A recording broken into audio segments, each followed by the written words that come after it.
Welcome. It is time. Here we go.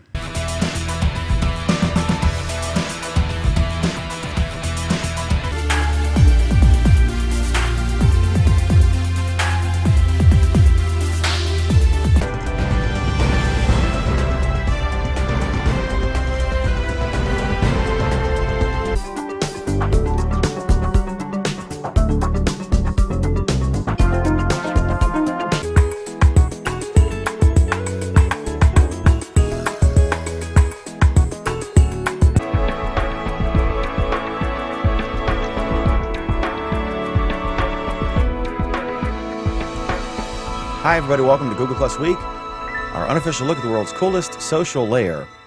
Okay, so first up, we have a what I call a ratings bonanza topic about photography.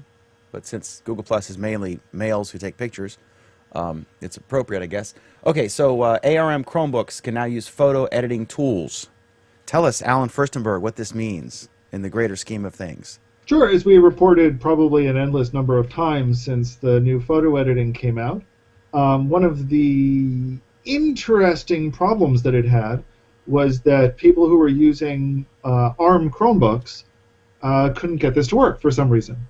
And they've finally solved the problem, and there's a new release of the tools out that will enable people using an ARM Chromebook to use this, which is good because Google just released a whole pile of new Chromebooks based on the ARM processor. And it was kind of looking pretty stupid that they couldn't use the photo editing tools. What was the reason? Do we know? Nope, they haven't said. All they've officially said is that there's a bug. Bruce, are you holding up your new ARM Chromebook? I'm holding up my Samsung ARM Chromebook, and yes, it is nice to be able to use the photo editing tools on it. How do we know it's pronounced ARM? Not ARM. ARM. How else are you going to pronounce it? How old is that Chromebook, Bruce? This is the Samsung Series 3. So I've had it. I've had it about maybe 5 months. Okay. And the Series 3 came out a year ago, 2 years ago. Something like that. It's. I really like the form factor. The battery life is amazing on it. I mean, if I were looking at Chromebooks now, I'd be very interested in the Acer C270 with a Haswell processor because it's going to have even better battery life. That got amazing review on The Verge, I think. And I think it has an HDMI out, which I've been looking for. It does. One thing I've got a question about is, and I couldn't find this, I emailed Focusrite. I use Focusrite Scarlett audio interfaces to go from an analog mixing board to convert it to USB back and forth. That's how I bring you guys into my streaming computer, and that's how you hear me. And also I have another one that takes the final show and shoots it into the streaming computer or into YouTube Live. But I don't know if they said it will work with some but not others. Chromebooks. I don't know if the Chrome platform would support that. Do you have an idea, Bruce? Yeah, I mean, I believe so. You'll see this one has HDMI out. It also has one USB 3.0, one USB 2.0. Also has a little slot on the back there for putting in a SIM chip, as well as having an SD card slot as well. Could you can use a port like to expand the number of USB ports without suffering issues, or? Correct. Now, keep in mind this particular Chromebook's only got 2 GB of RAM, so you want to be judicious. You don't want to be running 12 tabs on the Chrome browser, plus trying to do some other stuff. But I've had no problems. I ran our whole booth in Atlanta at a trade show using this particular Chromebook and powering up, sending videos and browser content to a really nice Vizio 39-inch. Flat screen, and it worked great. My wife and I just finished watching a couple episodes of NCIS that we missed. I just brought out my Chromebook, plugged in HDMI in the back, and away we went. Awesome. So that was Netflix you were watching? No, I was watching that off of CBS. So it's certainly capable of doing a nice quality hangout. Absolutely. And the newer ones, don't they have like 4 gigs of RAM?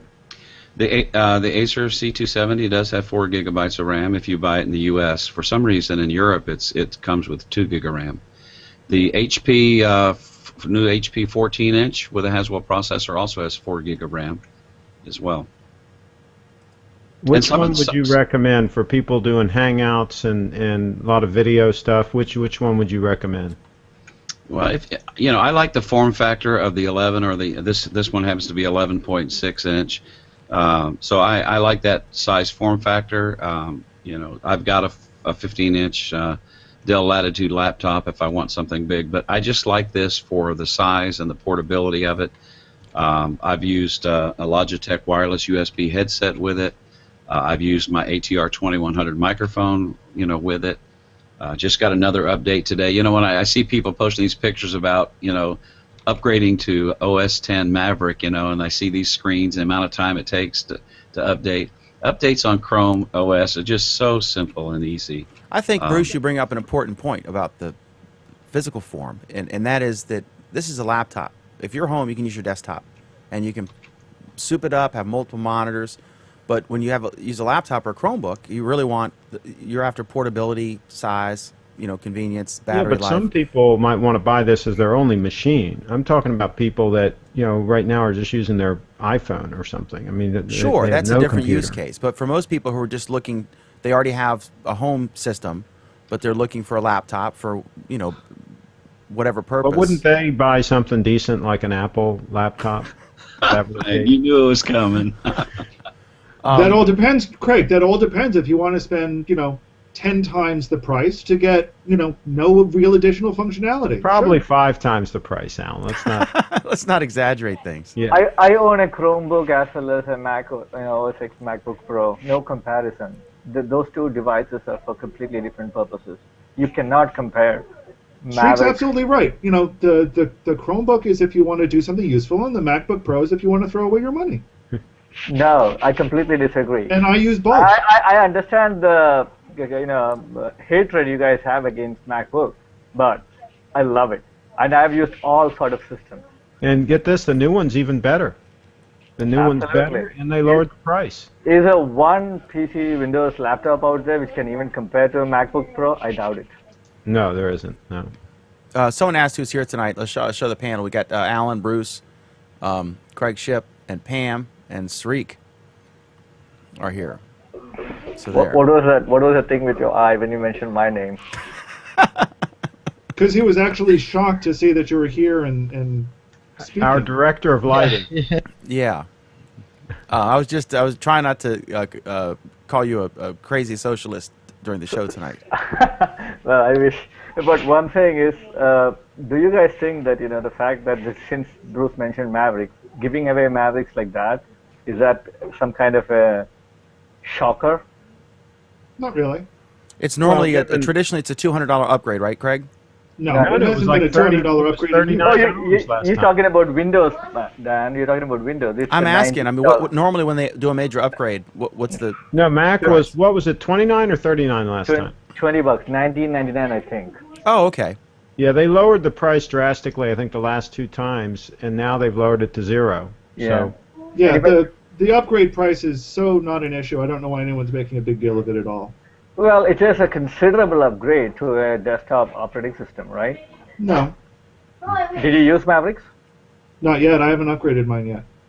Ah, you use a Mac. Let me I say do, one.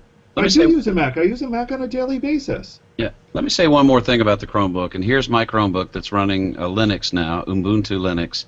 I would say that for 80 to 90% of users, a Chromebook is all they need. I've got LibreOffice on here. I can do anything on this that I need to do.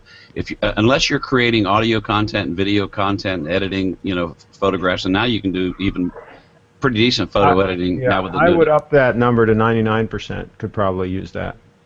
Oh, yeah, What's- Bruce is absolutely right. If you're just gonna browse and if you're gonna, a lot of people just use for checking mail, watching videos. But it's so not on. just it's not just browsing anymore. There's a whole new group of offline desktop apps that are available for Chrome OS that will allow you to do a lot of different things now. It's no longer just a cloud device, even though it's still primarily that. Well, It- Bruce, it- what's the it's- advantage or disadvantage? Why'd you switch to Ubuntu as opposed to the original Chrome OS?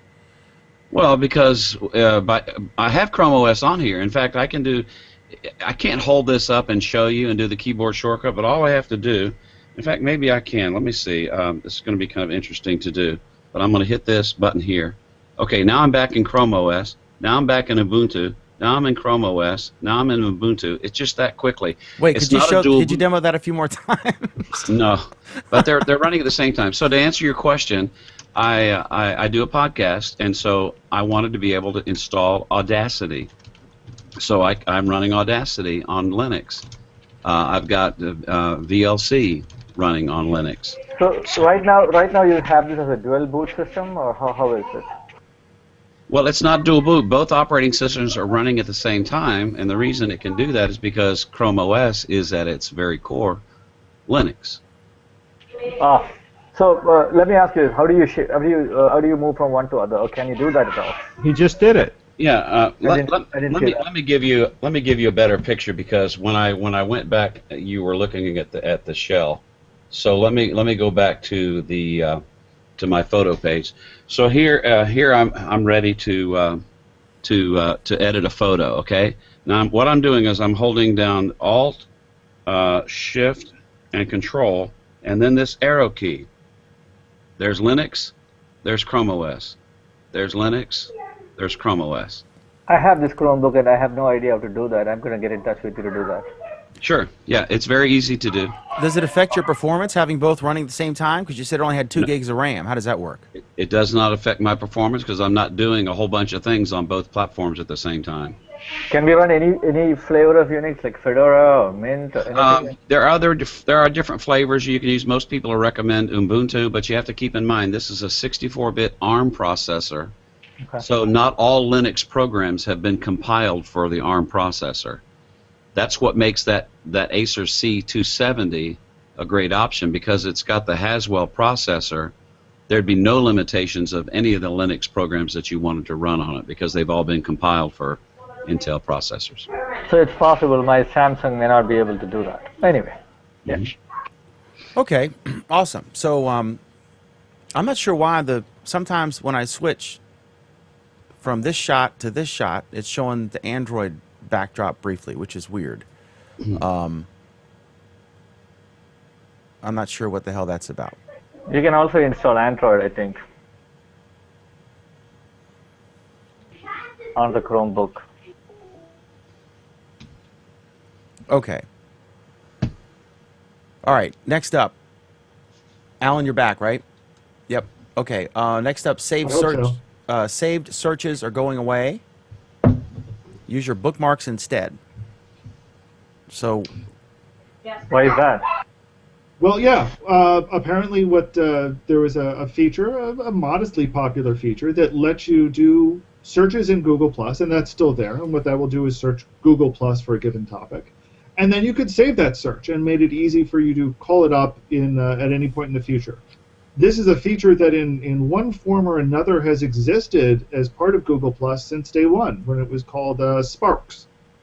And it sounds like they're finally getting rid of it for who knows what reason, and they're recommending that instead you just save the URL that you get from doing a Google Plus search, which is interesting, but totally defeats what they could be doing with it. I don't understand the logic behind this change. End of the day, it's still a query string URL, I would say. I mean, even if it's a saved search, right? So basically, they're transferring the responsibility to the user to keep the link with him, as opposed to actually storing that saved search as an attribute on the user's page. Sure, but it also means that they're now getting rid of being able to see what people are interested in by storing and referencing those saved searches. So it kind of alludes that they're not interested in keeping your private information or whatever. Well, in a social network, it's all groovy. Well, but this isn't a social network. This is an aspect of it that was information gathering to them. So either they concluded they weren't getting any useful information from this, and it wasn't worth maintaining, or they're actually upgrading this to a better designed feature, which I don't believe, or something equivalent. I actually found it useful, because sometimes but here's the thing, even if you do a saved search, right, next time you go and open it, you're not going to get the same search results, right? It is going to be different. It's going to be contextual. And it's going to be like what is new. It is just the query you're saving, if I'm not wrong. Well, but it's the same thing. I mean, it's going to end up being the same thing because it's a saved search against Google Plus, not a saved search against Google. No, no, Nevertheless. I'm saying today, let's say with the current feature, let's say you did a search and you saved that search, right? Right. Now, if you use that saved search a year from now, your results are going to be different. You're just saving your search query as opposed to actually storing the results. Right. You're not saving search results. You're saving a search query. Okay. You're saving something. You're basically saying this is what I'm interested in, because you're expected to do it again in the future. Right. Now, So the problem is, and this is one of the reasons why Sparks never took off. It's one of the reasons why this feature never takes off at all, is because people don't. I mean, people do repeat the same search periodically, but they don't want to. That's just a stupid way to do things. What people want to do is to be able to log in and be told, hey, there's a new search result for you, or this saved search now has 5 new articles that you didn't see before. That's what people want, but they haven't delivered that in 2.25 years, so who cares? the way I look at it, if you're about to search something, you probably know at that moment what you want to look for, and at that time, you don't really care about whether you have a saved search or anything. You just go and search. I mean, it's that instantaneous thing as opposed to really trying to store. But there are people who will set up a search and will do it every day, and they like the convenience of being able to do it every day. Possibly true. I agree. Yeah. And it's not possibly true. I know people who do it, but I'm assuming that Google has looked at how many people are doing it and concluded it wasn't worth it. Okay. Yeah, I'll give it to you. Okay. Any other thoughts on this, Craig? Were you saying something before? So when you said they're gonna give it away, is it like a new release, or throw it away? Is it like a new release of Google Plus, or just disabling the feature? You make it sound like there isn't a new release of Google Plus multiple times a week.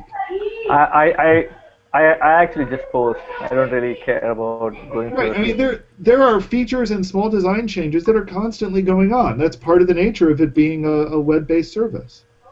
Okay, I never really pay attention too much. It couldn't actually for the last few months. So and many of them are features that people don't happen to notice or people won't care about.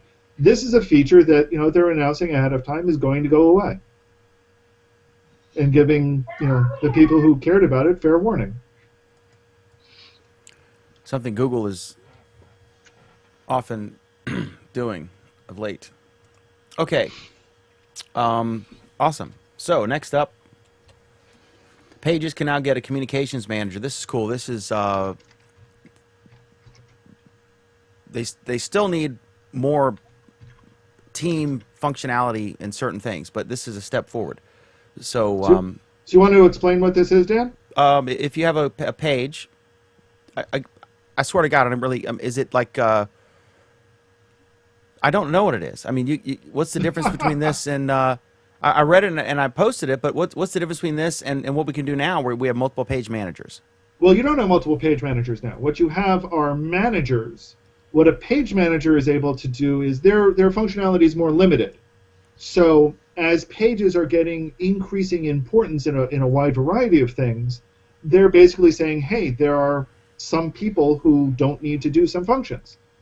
So for example, you might, for the page that we have for this show, you might be willing to let me, as a page manager, post stuff to that page and create events under that page's name, but you may not want me doing something like changing the description of the page, or adding and deleting YouTube videos to that page, or doing other general sorts of mayhem.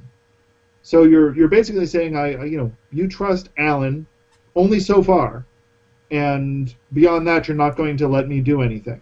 Whereas what managers can do currently is they can do anything on the page except kick out the person that created the page. And they can't start a Hangout on air and have it go to the YouTube channel of the person who started the page. No.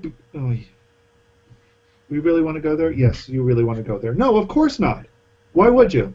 because you want it to go to Because the I YouTube. want all the Hangouts on Air to go to the same YouTube channel Right, that's and that would associated be with the that YouTube, page. and that would be the YouTube channel for the page, not the YouTube channel for the person. Who cares about the person? The person is You irrelevant. can't do it. You can't make it go to the YouTube channel for that page. If it's, for example, my YouTube channel, I can't have them go to that. If somebody It's not goes your in YouTube there, channel; it's the page's YouTube channel. You're mixing two topics again. Pick one. well, I'm just saying you can't do it. By whatever terminology you use, it can't be done, as far as I know. My understanding, and tell me, and my the limited amount that I've tested with it, is that if I start a Hangout as the page, it will go to the YouTube channel for the page. Yes, but you can't define what YouTube channel that is. That's the problem. One page, one channel. It's defined. I can't define. For example, the pages that I have like 5 pages. I can't define them to go to my youtube.com/area cable YouTube account. It One won't allow channel, me to one do it. page. Yeah, which I mean is not what I want to do. I mean, One channel, one page. One channel, one person. There's a one-to-one correspondence here. We've had and this. I'm not this- even so sure if, for example, let's say I have 4 managers and I create a page and I tie that to a YouTube channel, and then Dan goes in there and he starts a Hangout on Air.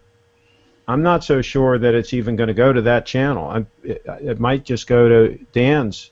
No, channel. my understanding, and I'm willing to be corrected. I won't, swear to this one. My understanding is that they fixed that bug a while ago, and that now when you have a YouTube channel associated with a page and you start a Hangout as that page, it will save to the page's channel.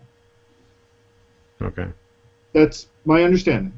And like I said, I That could might be be wrong. true, but that wouldn't help me in any way, shape, or form. Ain't that the truth? And you do need some I think it help. is quite safe to say, Craig, that you are well beyond help.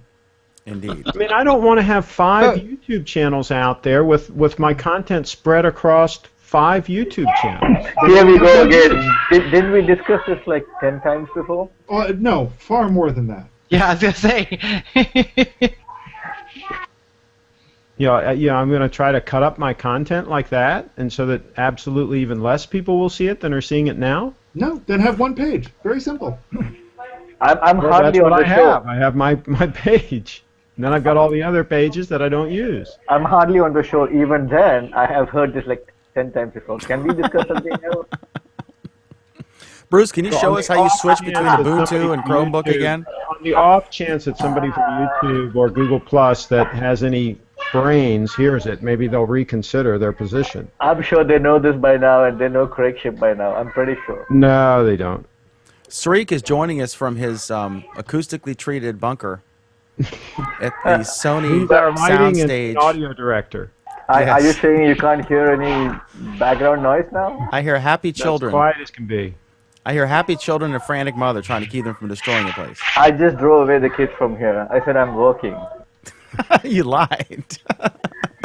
How else can I get You're into this trolling. great You're show? not working. Okay. No, there's only one troll here. But I'm saying, the only way I could actually attend this great show, it's the running longest show literally on Google Plus, is by driving the kids away. All right.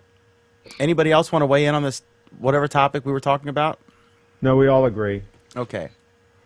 All right. So next up, Hangout party changes.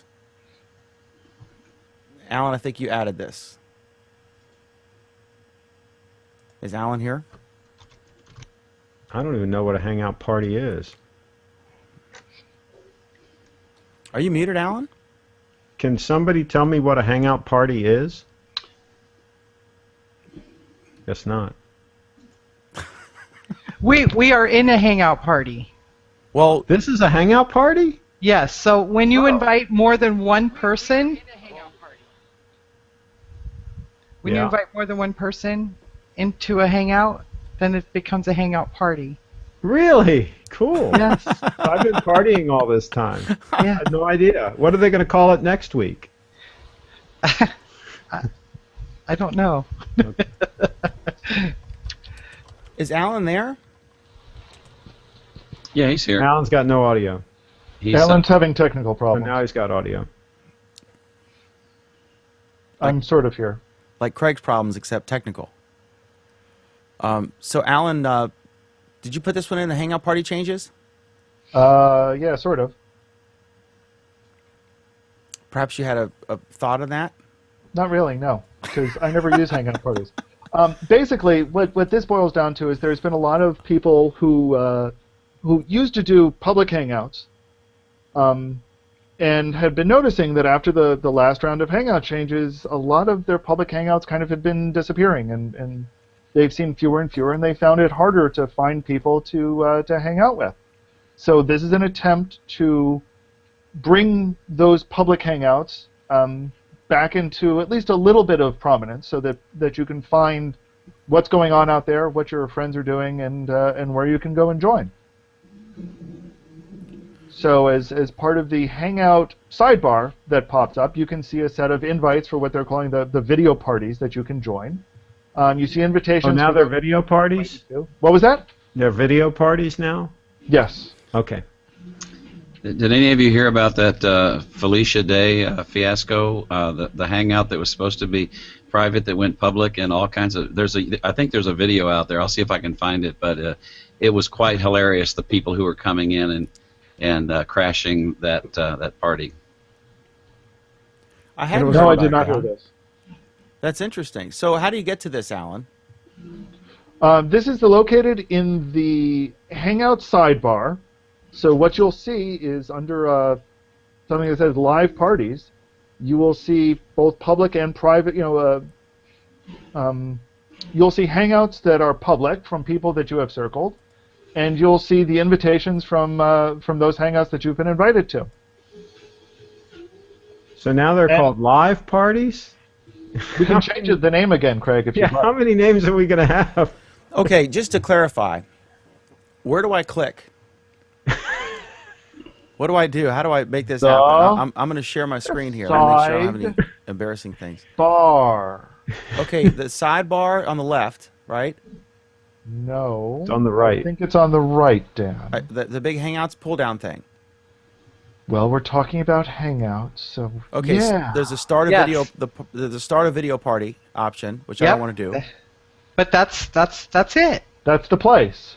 I mean, where do you But- for discovery? I mean, Oh well, That- that is rolling out slowly, and you might not yet have it. Wait, now it's video party and not live party. Okay, I'm view getting all. confused here. all right, I I've see. heard hangout party, live party, and video party. What exactly is it? Okay, I'm searching. It's a party. It's my party. And I'll cry if I want to. Yeah. I see Lucy McKay and Gustavo Keep it going, Russo. Bruce. We I might don't get some I don't ratings. notice any people that I recognize except the one I'm in. I see 8 people. We might get a takedown notice, though, That's too. right. That's why we had to stop. Yeah.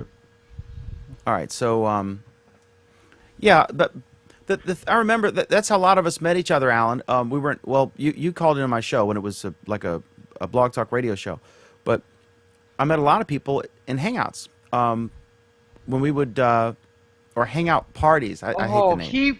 he would. Dan would do these like public hangouts, and it was. I'd be like, oh yeah, I get to talk to Dan. And it was horrible. It was kind of like being in a horror movie Like for real. some random Libyan masturbating or Oh some crazy God, thing. it was. It was just insane, you know.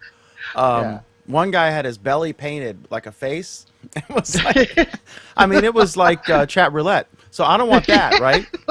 We don't want chat roulette again. But you all do exaggerate. I mean, it was occasionally like that. For the vast majority of the public hangouts that I was in were fine. And then Yeah, occasionally that's- you'd have somebody come in, but Yeah. I mean, most of them were very good. But That's now, you know, I remember I used to be able to, and this is when I had like, you know, 1,000 followers.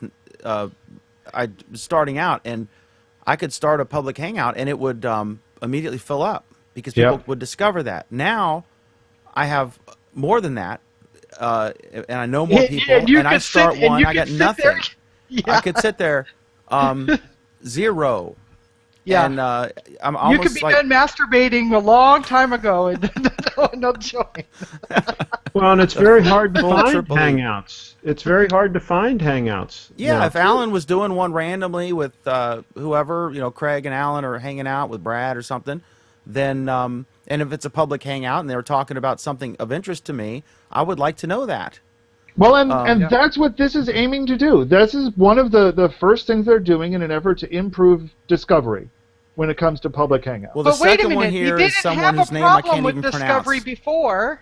Yeah, but they changed it, Pam. Yeah, that's what I'm saying. Well, so we they did- screwed it up, Well- so now they're going to take a step to fix it. Well, Pam, they did have a problem with Discovery before, and that's I- that things were overly discoverable.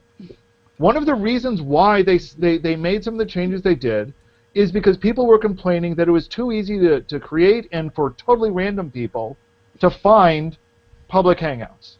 And Well, that's then why make them public? If you don't want random people joining them, then make them private. Yeah, well, but the because you want problem is- public and you want things like your friends and your friends of friends and so forth. The problem is there were a small minority of people that raised Cain and complained, and so they screwed it up. It for- apparently was not a small minority, Craig.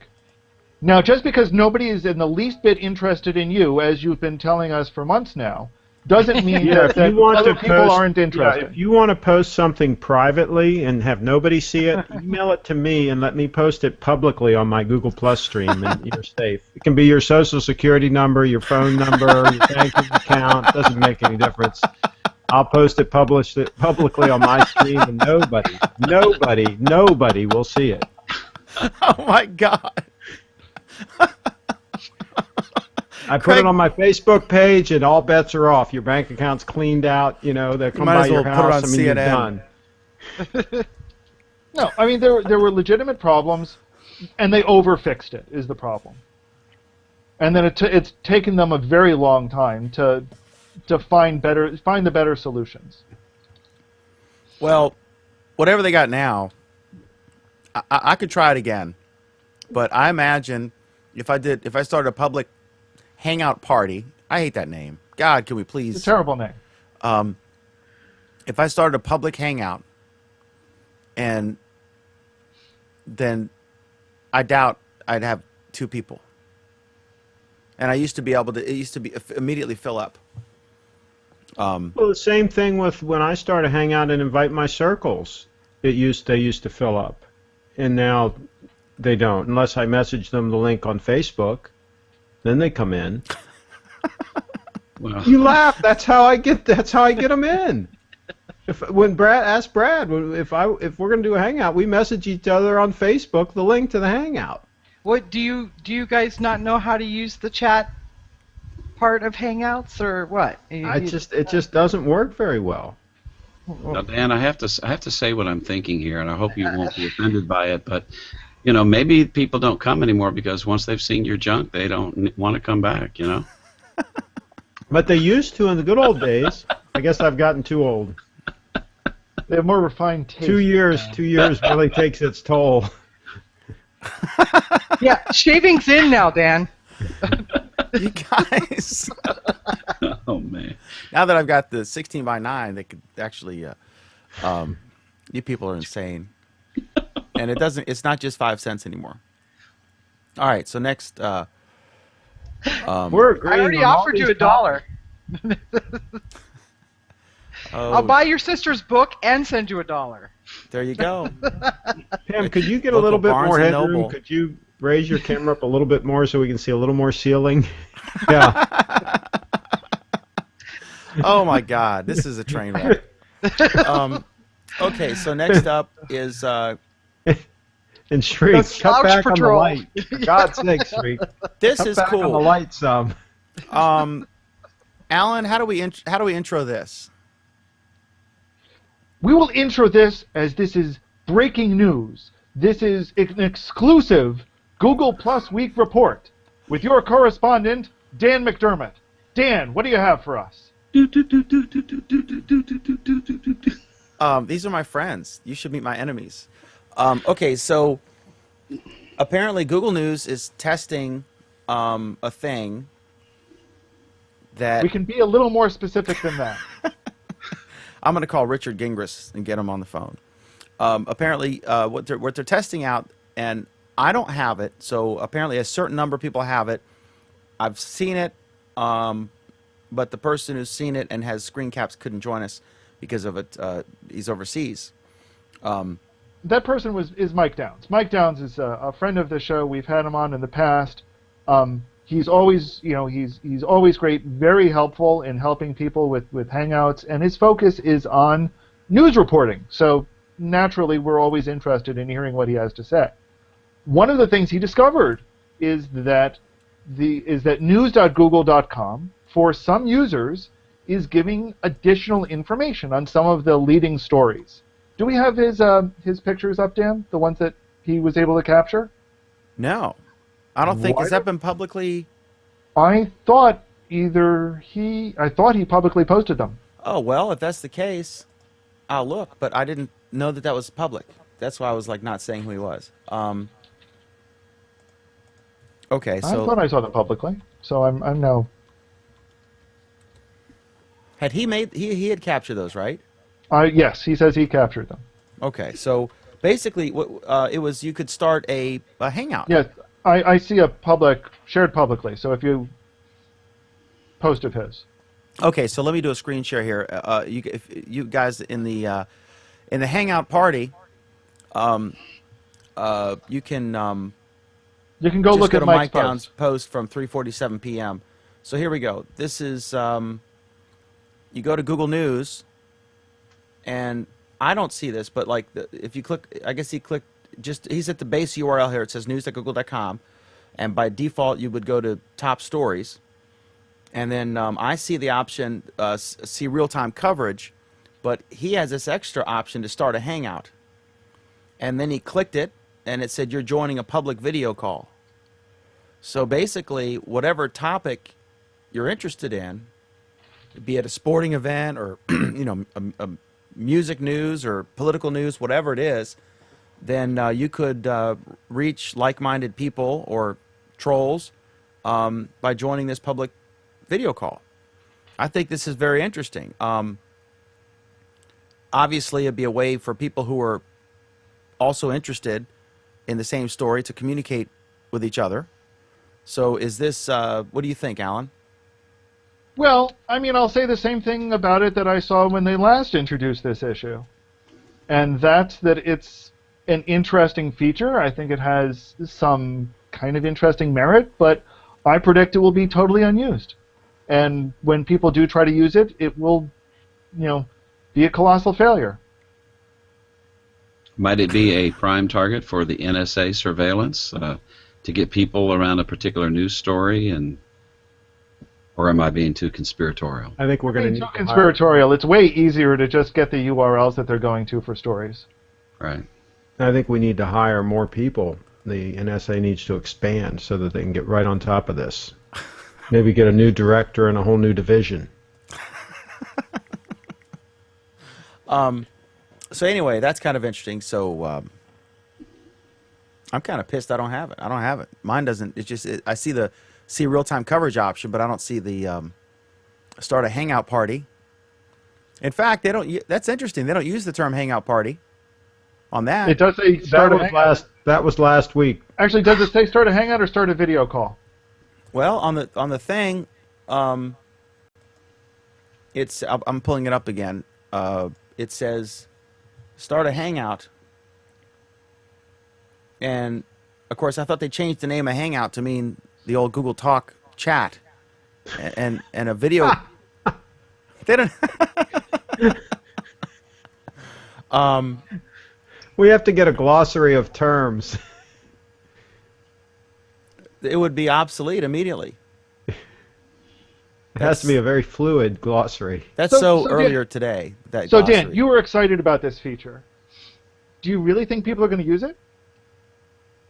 I mean, I would experiment with it. I think that Did you experiment with it when they had this feature attached to Google Plus Posts? I experimented with it. So you're saying you smoked but you didn't inhale? I'm saying that I tried it and it was okay, but what's the value? And I never used it again. But in this, I mean, I could see if it was widespread. Um, yeah, I mean, I don't know. I mean, we'll see. You know, you throw spaghetti on the wall, one of them sticks. I don't know. Yeah, maybe someday. There's really two people that would be attracted to something like this. One And would what be, are their names? well, one would be a person who wants to learn more about a particular subject upon which the news story is based. But I would dare say more people would be attracted to this who are egotistical pundits who want to not know what you know, but let you know what they know. So it's the same sort of people that comment on stories, right?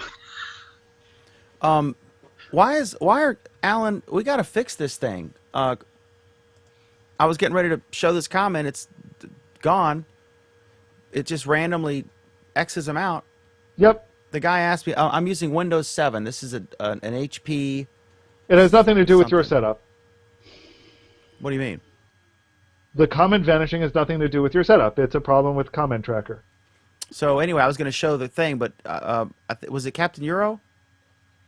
Whoever asked that, I apologize, but it's gone from the comment tracker. So I'm going to go to Ireland and beat up on our buddy Moritz or Gerwin. I don't know who. Do I have to go to Germany or Ireland? Yeah, it was Captain Euro who asked what OS you're using. Okay, yeah, it's Windows 7, 64-bit. And he has a video on YouTube that demonstrates his latest setup. Isn't that right, Dan? I do, in fact. If you go to my channel, the same channel that this is on, and just go down a few videos, you'll see my latest setup with open broadcasting software and how I do this late show. I'm the David Letterman of Hangouts on Air and YouTube Live, the late show. Okay, so we all agree that we're excited about this new news thing that we don't quite understand and is named wrong. So there. Okay, next up. Google Wait, News. one comment. Michael Daniel says people who will like this are the same ones that use the hash marks to show more about a topic. Oh my God, this guy. He says I think he's using Michael Daniel. Is he trolling me? I hope he's trolling me because he's. I'm not using 3.1. I'm using Windows 7. See now. Okay, here we go. See, this is what happens. It lines them out and then they disappear.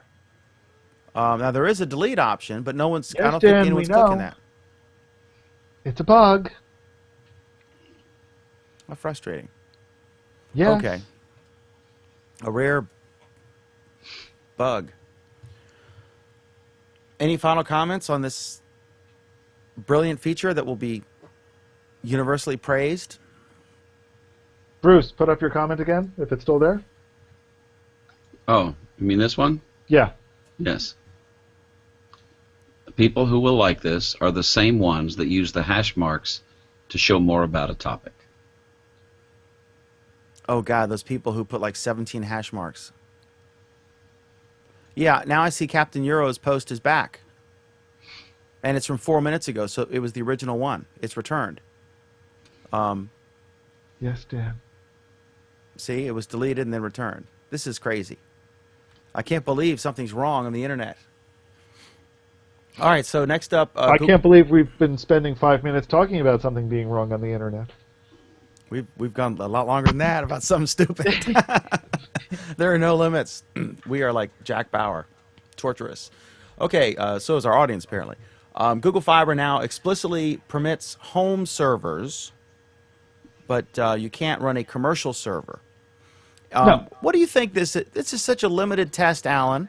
Do you No. think it's- Let's explain this Explain it and tell me why they're doing it. Is it because they're worried about limiting bandwidth, or they're worried that you're going to set up a business and then they're liable if they screw something up because they're still testing? first. You're missing the background on this.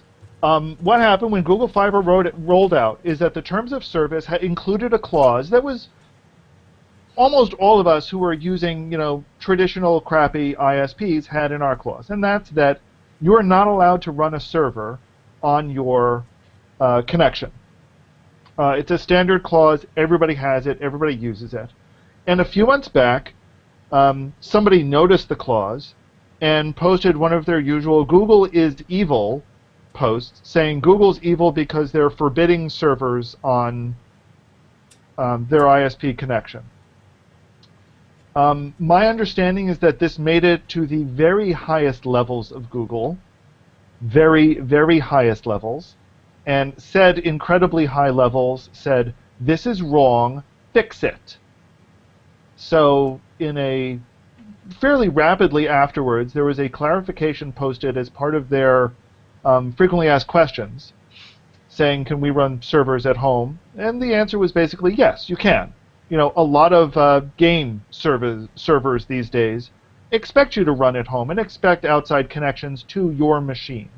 So these are fairly common things. What they mostly didn't want are people who were going to be buying home connections and then setting up a server farm, or setting up some business that's having a lot of inbound connections to the servers there. They mostly wanted just to say, hey, the point of this connection is for personal use. It's not for running a business off of the line. And now that's been formalized. Now that the lawyers have gotten their hands on it, it's been formalized and placed officially in the terms of service. So, but now the article does say, but a business product is in the works. Yeah, sure. That means that there's somebody somewhere vaguely thinking about it. So let me ask you this. In some of the world that I'm in, I work with a lot of nonprofits. If a nonprofit wants to have a server that hosts content that they've created, and it's purely a not-for-profit, would that be okay? Probably not right now. And I have not looked at the terms of service. Mm-hmm. So I'm certainly not a lawyer, and I'm certainly not a lawyer in either California or Kansas City, or Mm-hmm. any of the Kansas cities. However, I think in a lot of ways it kind of really boils down to what's the expected load, what's the intent, where is this going? So they're not going to try to get somebody who's starting a business in their basement and is has a server running purely for development purposes.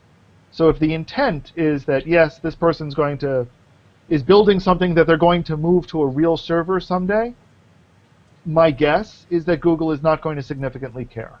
If the not-for-profit is running it off out of a shoestring out of somebody's house, I don't think Google is going to care. If they then graduate to the point where they're operating out of a church or they're operating out of a business center, yeah, then Google may start caring. Mm-hmm.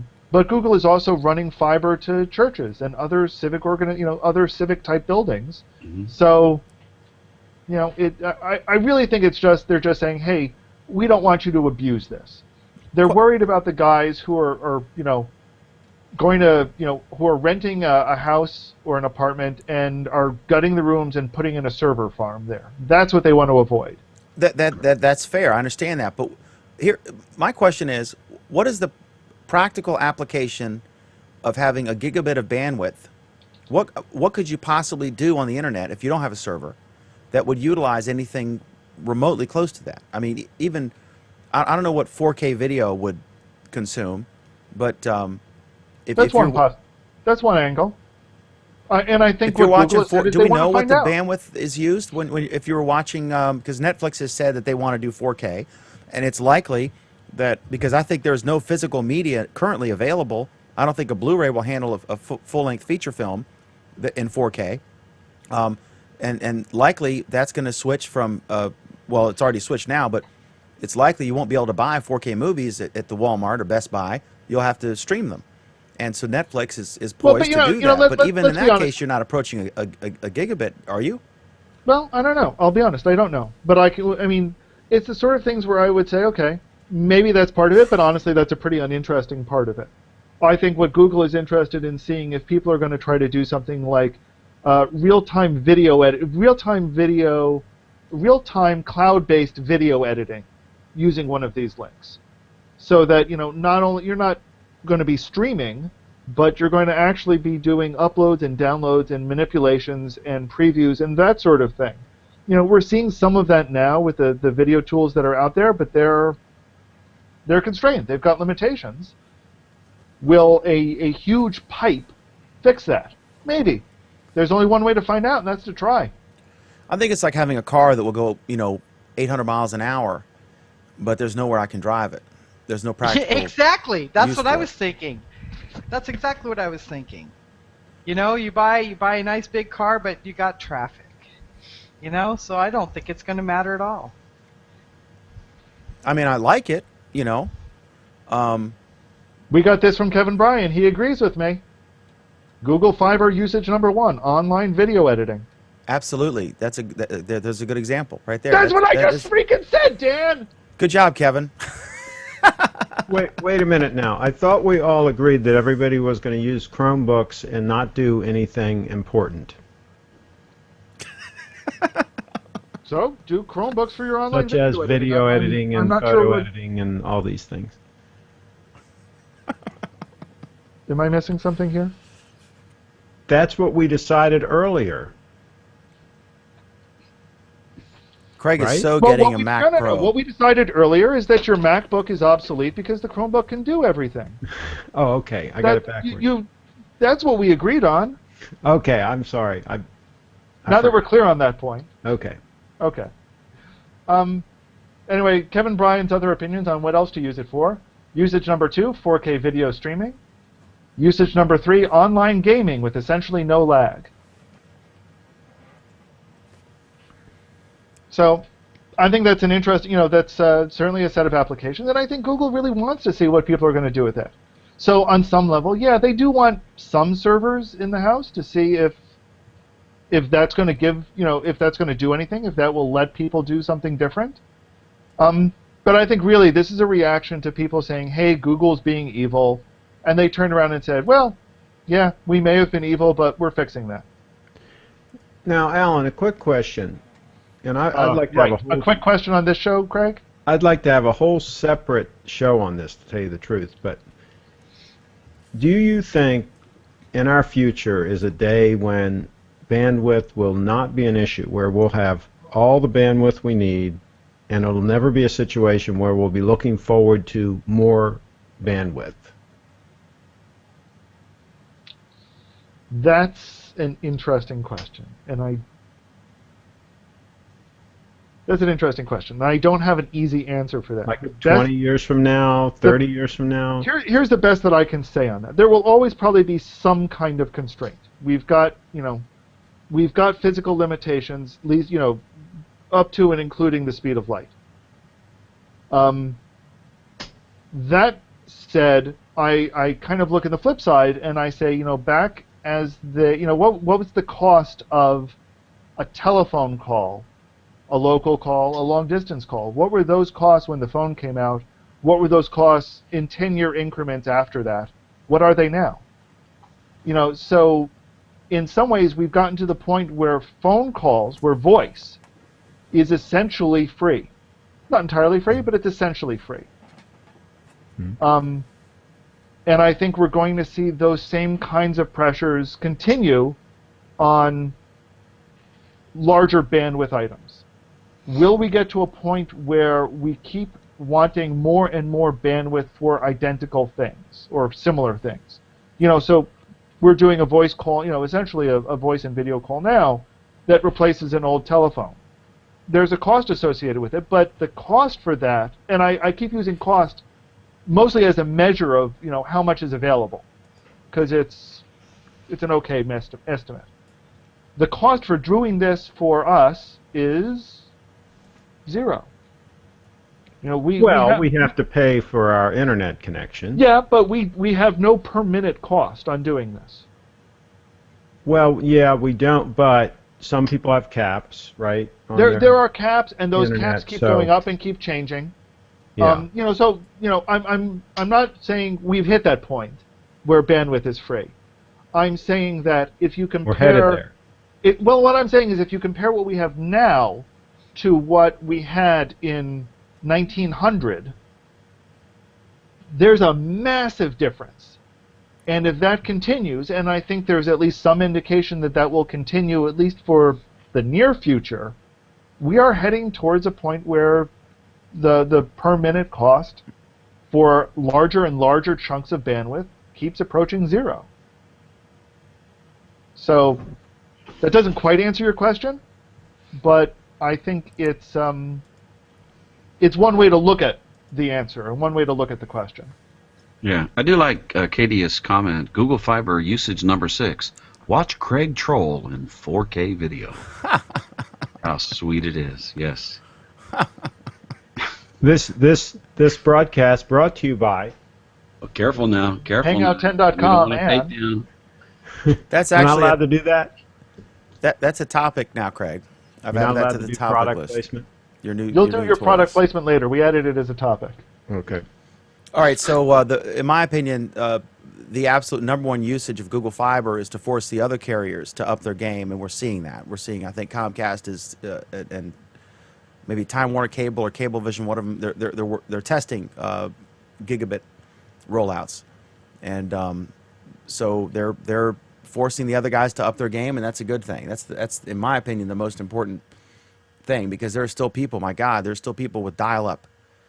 Wozniak has dial-up. Well, but you got to understand, Of course, Wozniak he's has in like dial-up. field. Wozniak has dial-up because he knows how to whistle the carrier tunes correctly, and he doesn't know how to whistle the carrier tunes for a cable modem. You laugh at that, Dan, like it's not serious. Where is he? I thought he was in New Zealand. I have no idea where he is. Is he in some Lord of the Rings set or something? I think he's moved to New Zealand. But he wasn't excited about the Mac, the iPad Air, Mini Air. I don't know, whatever the hell it is. He wants 256 gigs. We've got a lot of people offering some pretty good opinions on Craig's question. So from Michael Daniels, yes, we'll have enough bandwidth. Have you ever seen Star Trek? And Kadeus, Craig, to answer your question, I don't think we'll ever reach no bandwidth issues. Every time we solve the problem, we develop an even more complex uses for it, which will demand more. And as an example, he gives, 1 megabit download speeds were amazing when we were downloading off Napster. Then this is, the point where we insert Dan's story about Napster, so consider that inserted. Then once we got down to 15 seconds of song, we started working with video. Once video was instant, we started doing high-def video. So I think he's got a point, but I think part of there's a limit on that, and part of that limit is the human eye and the human ear. So why, why did we start, why aren't we downloading even higher definition audio now? Because the audio we can download instantaneously is good enough. At what point do we hit a video resolution that our eyes aren't going to substantially detect differences? I don't know, but presumably there's some point out there.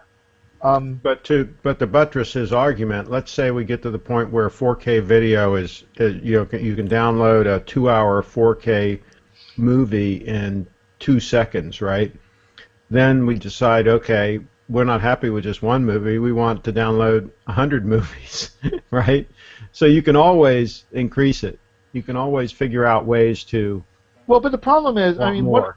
one of the reasons why MP3s worked is because they found a good enough solution to the audio problem that was able to massively compress the audio. Now you're going to have audiophiles who will complain about MP3, and I'm sure they're right. I can't hear the difference. Most people can't. There's a practical limit. So yes, you could download 100 movies in 200 seconds instead of one movie in 2 seconds. But you can't watch 100 movies in that period of time. So there's a human limitation there. Let's face it, humans are the ultimate bottleneck. That's an interesting way to look at it. I think that's really what it fundamentally boils down to. You can have your computer do whatever you want, but on some level, it's up to what you, the person on the other end of that computer, are going to do with that information. If all you're doing is collecting junk, it doesn't matter what speed you collect the junk at.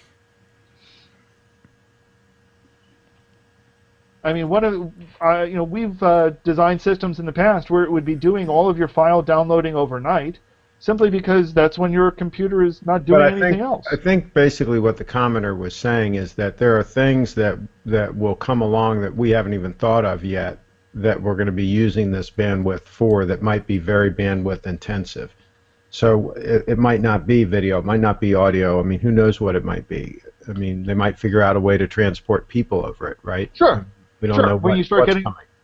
sure, you get to matter transport. You've got a lot of information density that needs to be presented. It's a good point. The question again comes down to what's the user need for it on the other end. Yeah, keep in mind, more and more content is being consumed on mobile devices or small devices like tablets, like Note 2s, like Chromebooks. In fact, believe it or not, I had not watched The Walking Dead. While I was on vacation, I'm almost through season 2 of The Walking Dead. It's making me a little crazy, but I've watched 3/4 of them on the Chromebook, sitting in a leather chair at my sister's house in Newport Richey, just watching one after the other.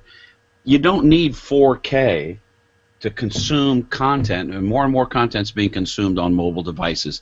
And if you're consuming 4K on a mobile device, it's going to be quite a bit a horse of a different color when it comes to bandwidth over a mobile device than it is with a hardwired connection to your house. 4K doesn't interest me in the least. Boy, it interests me. And But I Dan, think, Bruce, I'm sorry. There are developments now in super high-speed LTE that they're already experimenting with. It's like something like 100 times faster than what we have now. It's just ridiculous fast. It's And ridiculous we to could- think but- about somebody but Craig- watching a 4K video on a device this size. You can get 45 megabytes down on ATE's LTE connection. I mean, I just don't need that kind of quality on a mobile. More and more content's being consumed on mobile devices. Right, Craig. The issue isn't how fast can you get it down. Even if you've got your mobile device plugged in using fiber into your phone, no matter you can pump as.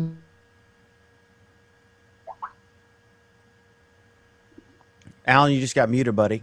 Yeah, we did. Have I lost my signal? Am I dead here? No, back, no, you're back. We can hear you now again. Continue Am your I rant. alive still? Just don't wave your hands as I'm much. back. Okay. The issue again is the human.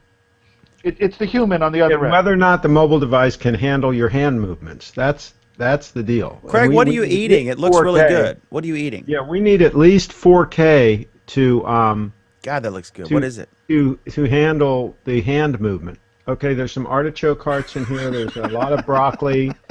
There is carrots, a couple different kinds of lettuce, walnuts.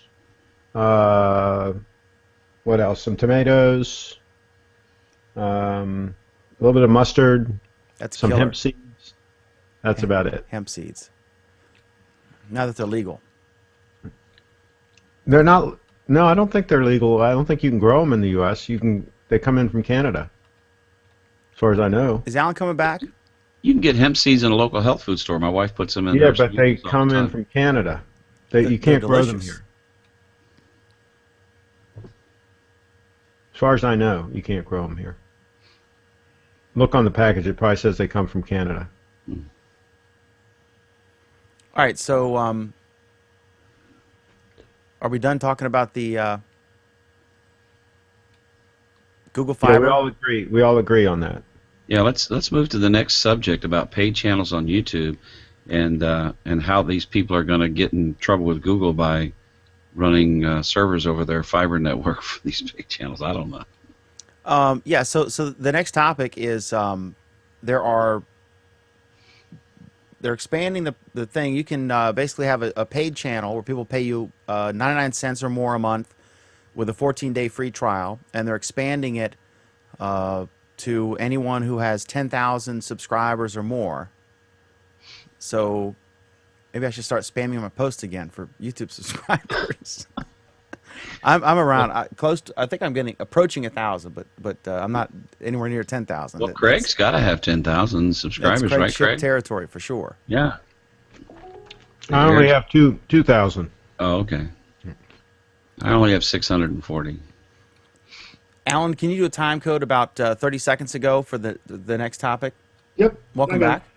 So I think this is good because I could tell you that when you have a video, because I'm now getting, I did this, I've made money from one video as far as significant money. This Duck Dynasty thing. Duck Dynasty is, it's funny. You go to Walmart, which is probably their right in their target demo, right?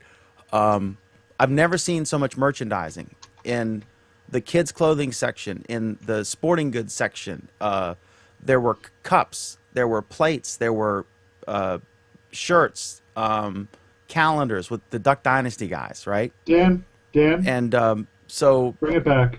so you can make money. Anyway, so I did this, and it's a phenomenon. So this was the only video I've ever had that it literally gets 1,000 views a day, and I get a check every month from Google for this. So you can make money from the pre-rolls or whatever they do, and it's not an insignificant amount of money you can make. But the option now is they're rolling this out where you can have paid subscribers, and I don't know if it's geared at guys who are the traditional viral YouTube types, or if it's geared more toward like CBS. They want them to have a YouTube channel and sell their shows like to compete with Hulu. I'm not sure how that where that's going to sort out. I'm very curious on Pam's thoughts on this, and but I do like that they're lowering the barrier of entry. And Slightly. would anyone? I mean, would you? I'd pay $1 a month if it was really. I guarantee you, if Leo Laporte did it, that he could get a lot of people to pay $1 a month to watch. Maybe, I don't know. What do you think? I don't know. I'm trying to figure out exactly what this is geared toward. If this is what their long term is. Any ideas? We've got. Let me say first. We've got this comment from Kevin Bryan. Paying for YouTube subscriptions will kill big channels. Why can't YouTube just put up a donation or tip jar icon and let people pay if they want? It's an interesting question. Well- I'm not sure I've got a good answer. I think the biggest answer is that people have no idea what a tip jar is, but they're used to paying for something. But whoever has that big channel, I mean, they're going to decide whether or not they want to do this or not, and they could try it for a while, and if all of a sudden if it's not working, they could always go back to free, right? Or they could have tiered content. They could have 2 channels. They could have Craig Ship Basic and Craig Ship Premium. If you want Well, if- serious trolling, you will pay. And he will Absolutely. literally troll you personally. You subscribe, and every month there'll be a fresh new video where Craig Ship will troll you personally, or any of your relatives or friends. And, Should I and get you that have to for pay a free? month. And for 30 days starting right now, if you go to youtube.com/areacable and you subscribe and you comment on one of my many videos, then I will troll you right back. Just almost It's a immediately. free troll service? This is for 30 days only. And then it's But wait, 99 there's cents a more. month. That's Well, if Leo Laporte did this, right, the problem is going to be that he's going to lose viewers. How many people who actually watch now? The Google's model of actually paying you for ads, right? I mean, if there's a video out there and if you're going to get paid for ad, and if you've got 1 million viewers now, what guarantees that he's going to have 1/10 of that many viewers if he made it a paid service? I think But it's what people he could do like is he could do both. He could have a paid service with no commercials in it, and if you want to watch the shows without any commercials, you could pay, and if you want it free, you could get it the way you're getting it now with all the commercials. I Hey, let could me tell you totally one of the see, hottest- Bruce. Couldn't you see, like Bill O'Reilly's really popular on Fox News. He's their #1 show. What if he did a 30-minute, like someone interviewed him to elaborate on the show that night or to talk about other stuff? Sort of like this week, the Stephanopoulos show has the Green Room where they do like a 10-minute, it's a web extra type thing. 60 Minutes does a web extra. And today I posted a thing that was a funny behind the scenes with Steve Croft from 60 Minutes, where he was trying to approach congressmen who would refuse to be interviewed. So they just did it like, let's just walk in their freaking office with 2 cameras in tow and a sound guy, and like, they can't escape. And it was funny. What about premium content like that? Or the Breaking Bad, after every episode, they would have had a round table with the cast, and you could pay for that. Just ways to look at already, to supplement your existing popular content with an extra premium level. Like a good example is Bill O'Reilly has his website, you can become a premium sponsor or a premium member, and you can get access to exclusive content. And then he donates all that money to charity. And Glenn Beck went online, paid subscription, and he's straight up crazy. And he's got like his subscribers are in the six figures. They're grossing millions of dollars because apparently other people are crazy. These AM radio listener types with storable foods from when the government comes to get their guns and that sort of thing. But I think that's one use case I could see for this. What do you think, Bruce? And then Pam. Yeah, I think the premium model has been proven to be successful in a lot of different venues, not just video, but audio as well. One of the points that I would like to make for somebody like Craig especially, one of the things that's really getting a lot of guys who are doing video growing and more discoverable is by creating a Roku channel. I know the guys from Queen's Network with Andrew Zarian, Computers 2K Now, a show that I'm on Sunday mornings. There's a young kid, his name is Nick Craig, and this kid's in high school. I mean, I think he may be a sophomore, but he's learned how to program and create Roku apps. And everybody that he's created one for, their downloads have just gone through the roof. So YouTube is not the only way to get yourself out there. I think people might want to give some consideration to Roku. And this particular guy, and I'm not, I don't, he's just a young kid. I've been with him in a lot of hangouts. He created this thing called Craig's Digital Designs, but a very sharp kid, and anybody can learn how to create these apps. But who hosts the videos? Well, the videos could be hosted. He's created channels where if your video is hosted on Dailymotion or Ustream or Bamboozer, he's created YouTube channels that he can pull that content from your. Apps you mean, Bruce? So Pardon could me? You mean Roku apps, not YouTube channels?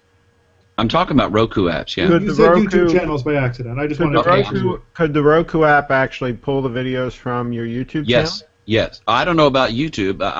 I'm assuming that it probably can. I know he's created them for Ustream, Justin, and Bamboozer. Because I do have an app Daily on Motion. I do have an app on my Roku that lets me watch YouTube videos, so I know they can be watched on there. But Right, the but Craig, ads don't. People, The ads people are don't going pop up. in. People are going into the Roku channel store and looking at categories like tech, and they're discovering some things that way. Yeah, but what I'm saying. Craig, what Bruce is pointing out is that people still have this app-centric focus for things. So just like right now, if you want to listen to your local radio station on your iPod, you don't subscribe to them via iTunes. What you do is you go and get that station's app. Oh, And it'll stream absolutely. it using the app. And I'm very intrigued. I mean, the question I would like to know the answer to is, can it pull in my videos? Can we create an app where they go in there and they find, Craig's Americana or whatever we want to call the channel, right? And then people go and they watch the videos, and it's monetized the same way with the YouTube ads, so that I would still get the money through YouTube, right? But I'd be just delivering it in a easier to find way You probably on can't. Roku. Well, let me put it this way: you probably can't with YouTube because the terms of service with YouTube forbids it. Because it's interesting, when I do watch YouTube videos on my Roku, they do not display any of the ads. That's interesting. So I've got think an that was app. under the terms. I didn't think that was allowed in the terms of service. I know. I've got an app that I downloaded. It's on my Roku. I use it all the time. I can go to YouTube. I can watch anything that I've added to my favorites. I can watch my own videos. If I have somebody over, they want to see a video or whatever, I can search. There's a lot of things I can do. But any video I watch, no ads appear on it. Well, you'll see, the same thing in Google Plus. If I post a video, or if I'm looking at someone's post of a video in Google Plus, I don't think you can go full screen from that, right? But there's never an ad. But then Even if you're even the lower third ads don't pop up. I don't think so. If you're actually watching it in stream on Google Plus, but they limit it, like you can't go full screen, etc. So then you click watch on YouTube, and then when you do that, it goes to you, and then the ad starts. So they kind of like dumb down the feature set when you embed it, but there's no advertising. I'm not sure why there's no ad there, but then if you want the full feature set, you click over to YouTube, and then they hit you with an ad. But I don't mind if it's a good video. I don't mind watching an ad. I hate watching a 30-second ad for a 16-second video. I don't know, Bruce. My biggest concern about what's going on here, this app-centric focus on things, is that it makes it app-centric. And yeah, actually, the Roku is more of a channel than an app.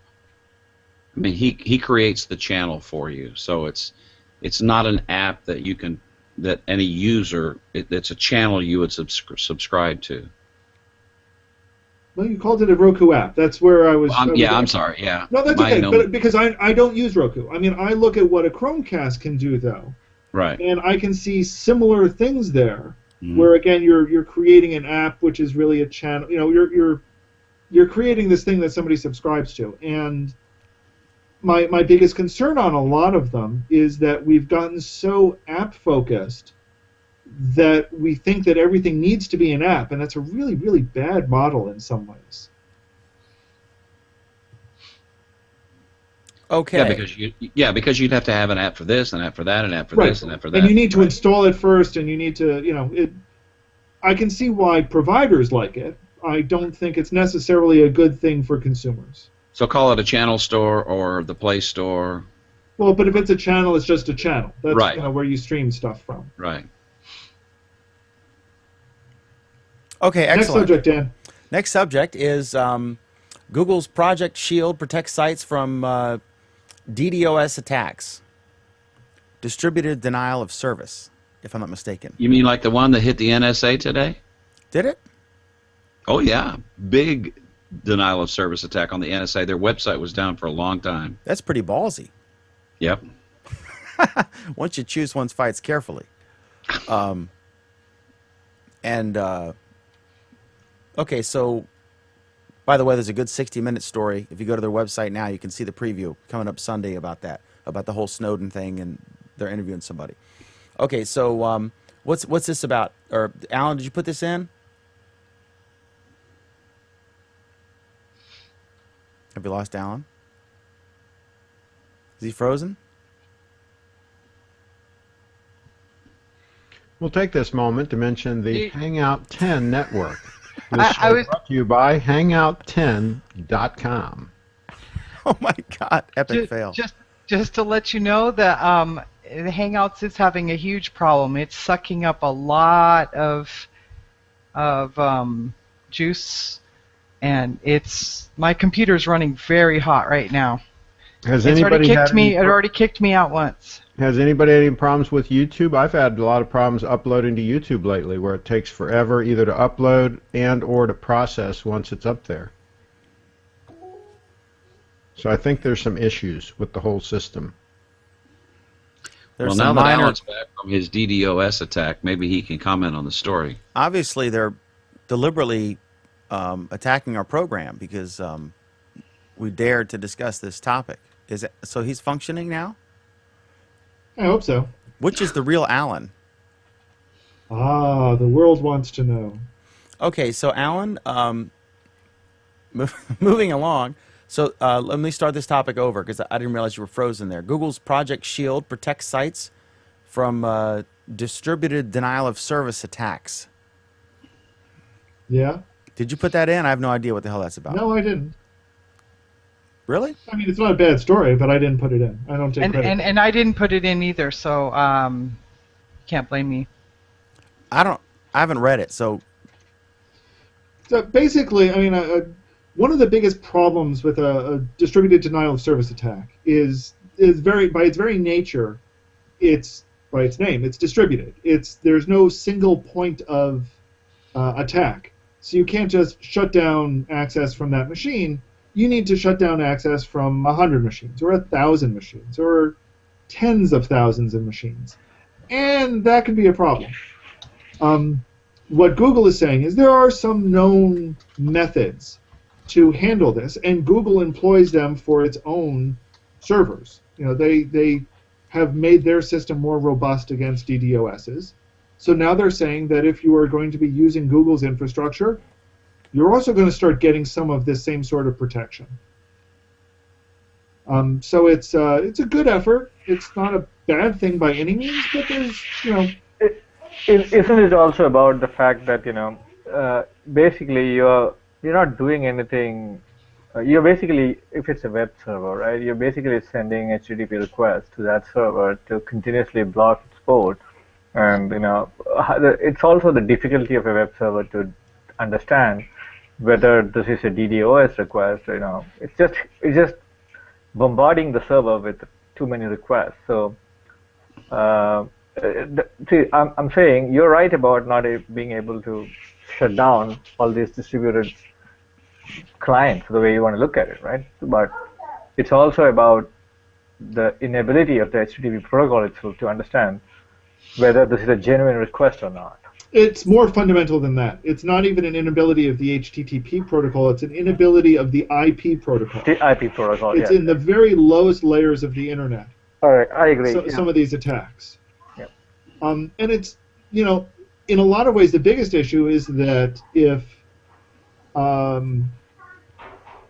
you don't even necessarily, legitimate usage of a site, heavy legitimate usage looks an awful lot like an attack. Exactly, that's my point. So it's very difficult you have to kind of figure out the pattern, whether this is looking like a DDoS or is it No, it's more complicated than that, because there is no pattern to a DDoS. Oh, okay. A DDoS looks like legitimate use. A well-crafted DDoS looks like a legitimate usage scenario. So I'm saying it is a difficulty in differentiating from a legitimate user scenario versus a DDoS attack is one of the difficulties in stopping it, including the fact that the attack itself is distributed. Okay, so Alan, if you put a story up or a post or whatever, and could you tell the difference between, unbeknownst to you, Drudge Report just linked to you, versus, a DDoS attack? I mean, you can't tell. It depends on how sophisticated the DDoS attack is. If it's an unsophisticated attack, then if you can get to your server before it's melted down, yes, you might be able to detect it. You might be able to notice that you're getting a lot of requests from a few thousand of the same machines. How many machines are involved? Like if some group decided we're gonna, we're mad about whatever. Well, here's the Occupy beauty. New Orleans. We're gonna do a DDoS attack. How do you do it? I mean, I don't want instructions to build an atomic bomb here. I'm just saying, how many computers are involved? I don't understand exactly how they would accomplish this. They would accomplish it by using tens of thousands of computers, Right. or hundreds of thousands of computers, or they'll rent a lot of time on an Amazon.com cluster server and launch an attack from Amazon.com, some cases against another Amazon.com machine. So, it's very efficient. In other cases, what they will do is they will have taken over a PC through the use of a virus, and they'll just launch hundreds of thousands of zombie PCs to attack. And that's very distributed because you're talking about a person's machine that's sitting at home doing nothing that they're aware of, and yet it's part of this attack. And never mind. I don't want you telling people how to do it. How did they get control over these zombie machines? Yeah. That is not something I could discuss. Yeah. maybe we'll talk about it later, you and I. We can boil it down to saying they have convinced people to run malware on their machine. Okay. And I think we can leave it at that. It's free. It's invite only. At some point, they may charge for it. They say they'll give you a 30-day notice. But for me, in the Google sphere, this is a value add for Google. I think it's one of the things that draws people in. That Google can provide yet another service, and at least right now for free. It's interesting. And if you're interested in applying, you go to projectshield.withgoogle.com. and give them your email address, your website URL, and average queries per second, and you might get an invite.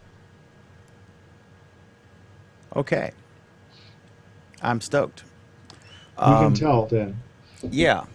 All right, next up, Google is testing banner ads. Now, Oh, yay. okay, so here's the deal. I think it was, what's the site, the Search Engine Land, whatever, broke it, I think. And this is, but everyone's pissed off. I'm not pissed off. I could care less. Here's the deal. At some point, someone at Google said, we will never do banner ads. Yeah, Marissa Meyer. Yeah, I was going to say, exactly. The Yahoo chick. No, I'm kidding. But so Someone being an extremely high-level executive at the time. yeah, she was in charge of the search engine UI at the time. So she said they'd never do it, and now apparently she's been proven wrong because Danny's I don't, it wasn't Danny Sullivan, but his site Search Engine Land. Apparently they got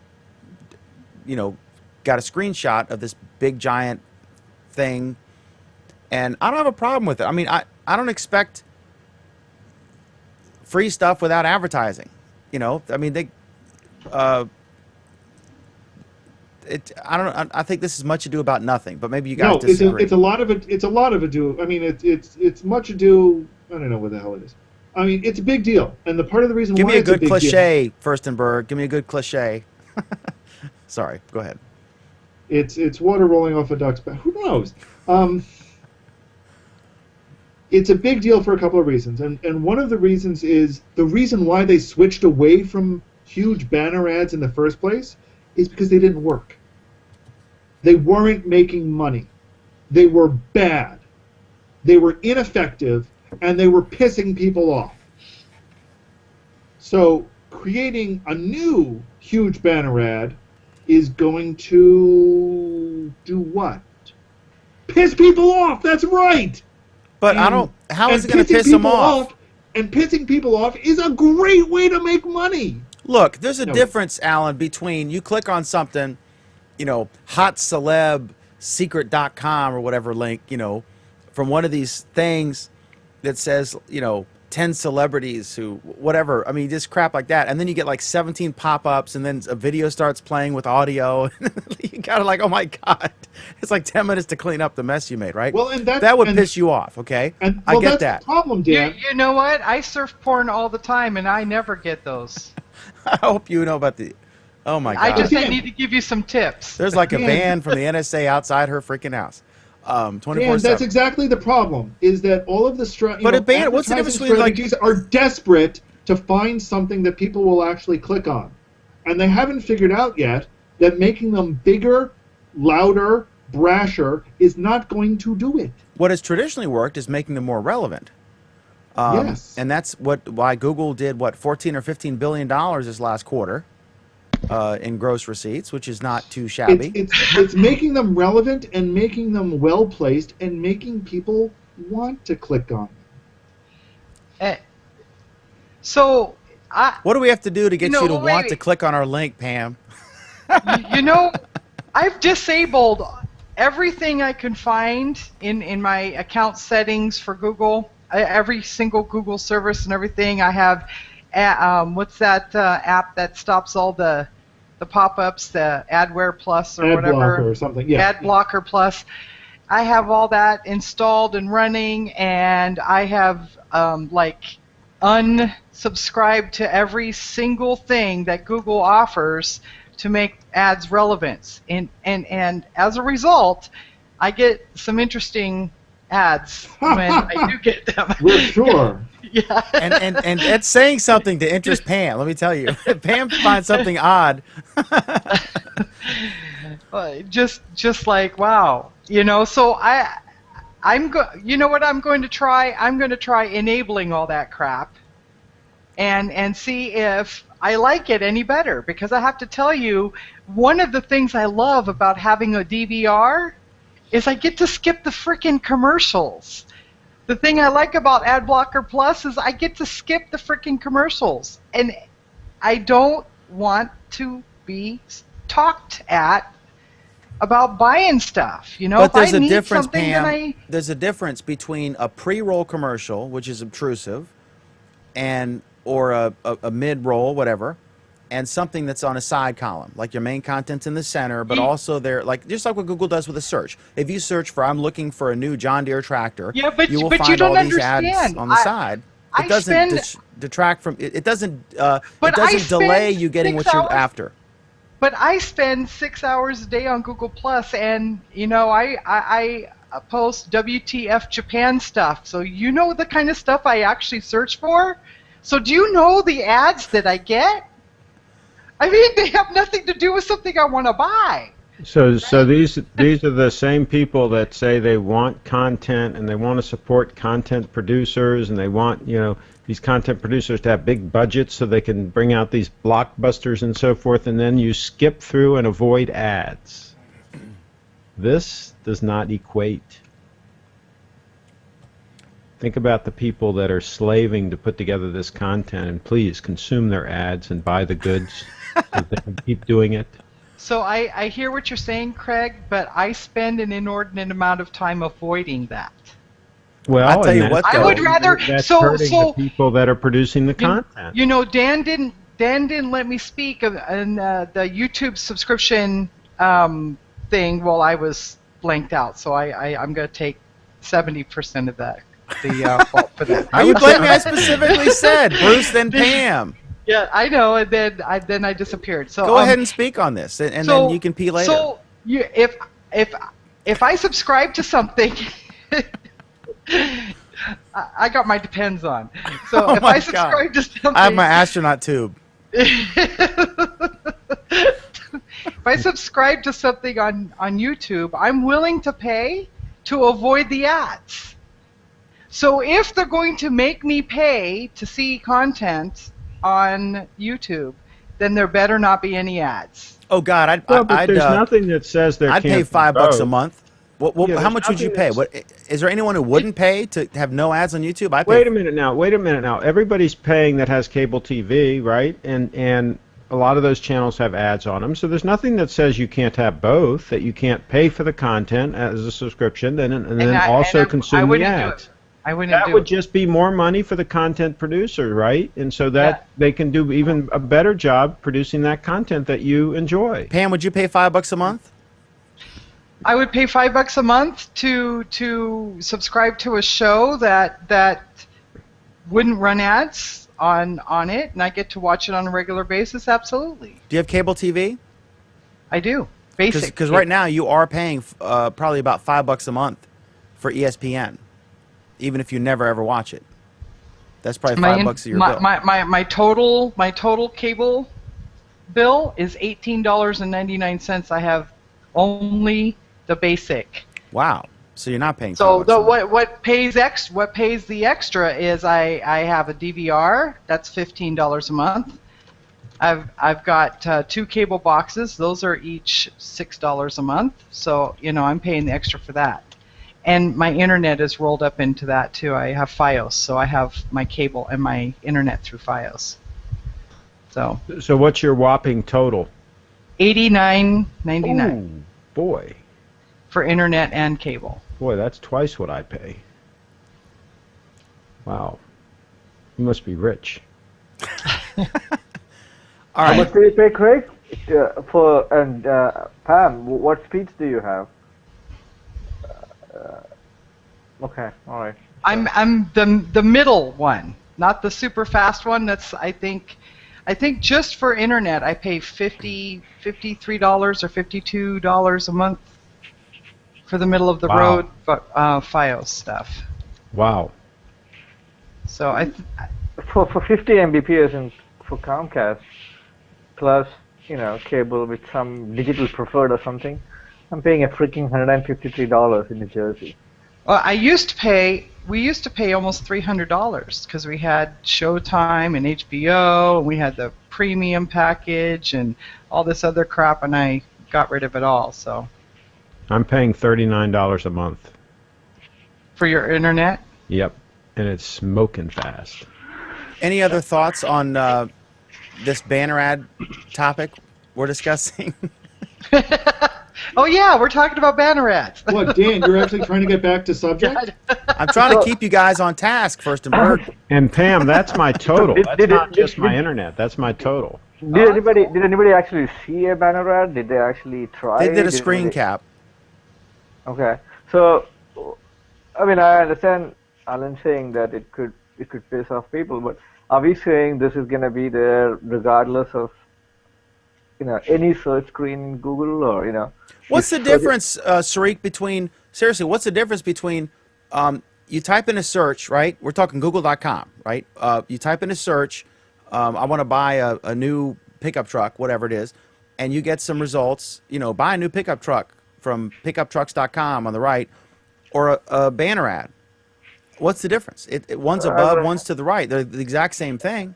I think it's also, I mean, I would say it's a little bothersome in terms of the sheer size of how much it takes, as well as on the screen, as well as the user experience thingy, right? I mean, a lot of people like the very clean look of the Google search engine, even if you put something and the searches will show up and all those things. But Alan is probably right a little bit, but I think past when Google tried this, people were really bothered about such stuff, but people have moved on, and I think this time if they do it right, and by right I don't really know what is right, but if they do it smart enough, I think it will create a furore and people start complaining about it now. But give it a few weeks and it'll just go away and they'll make a ton of money.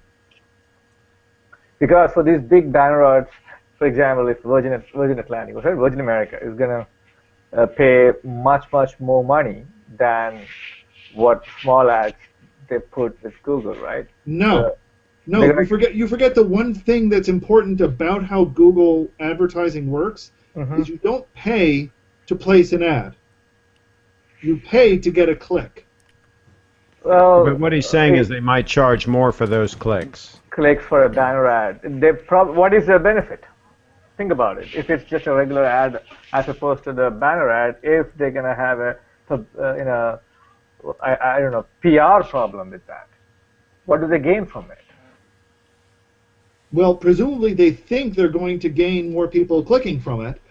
I would maintain that whoever came up with this harebrained idea doesn't know what they're doing. I'm saying the thought process of people since the last 10 years. When was the last time Google tried this?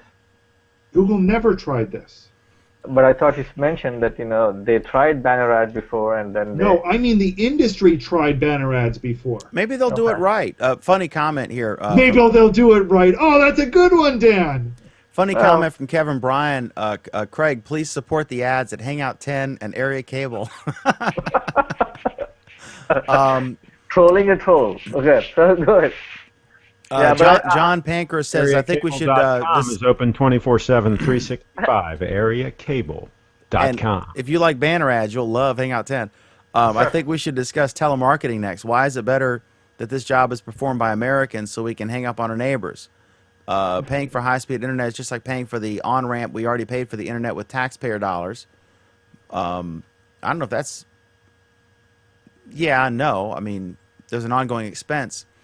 I turned off the cable. I kept the wired plugged into the TV, and the Comcast used to provide broadcast channels. They just recently scrambled that, and now I have to buy an antenna. I don't know anybody who has an antenna. I know lots of people who have antennas. You serious? More and more Yeah. people are getting them. Yep. Aereo. Oh, Why man. not Aereo? I'm Why so not? going to subscribe to Really? Aereo. I think the Dish Network. They're coming to was- DC, and I'm totally going to subscribe to Aereo. Dish Yeah, but Network, when you Dish watch is that much TV, cheaper. when you watch that over-the-air broadcast TV, I watched some the other day. I was at a friend's place, and my gosh, the commercials! You talk about commercials? They're loading that. I swear they're doing more than 20 minutes an hour. It used to be, wasn't it 20 minutes an hour? Commercials. Yeah, but 8 it minutes, a depends half when you're hour. watching. And I see a lot of it depends on the day part, because like I see a lot of PSAs. Like I was watching Sunday Morning, Meet the Press or something, one of my politics geek shows, and they had all these ads. They can't sell ads. Nobody watches on Sunday Morning, and the ads were like, local TV ads work. Buy a local TV ad. Yeah. So if they work, but I mean, how come what they is the can't total? sell Do we any? know what the total is now? Counting all of that crap. I mean, what like if it's a 1 hour show, starting at noon to 1 o'clock straight up, right? How much of that is the actual program and how much of it is something else? Do we know? It's probably a 50-50 mixture, I would guess. By the time you count the teasers, where they like what they'll do is they'll get some viral YouTube video, and they'll take a quote unquote fair use length clip, and they will tease that freaking. You know, it's going to be in the last block of the show, and then the local news will tease it. You know, coming up, a crazy dog gets trapped in a helicopter motor and survives, and they'll have like a little clip of it.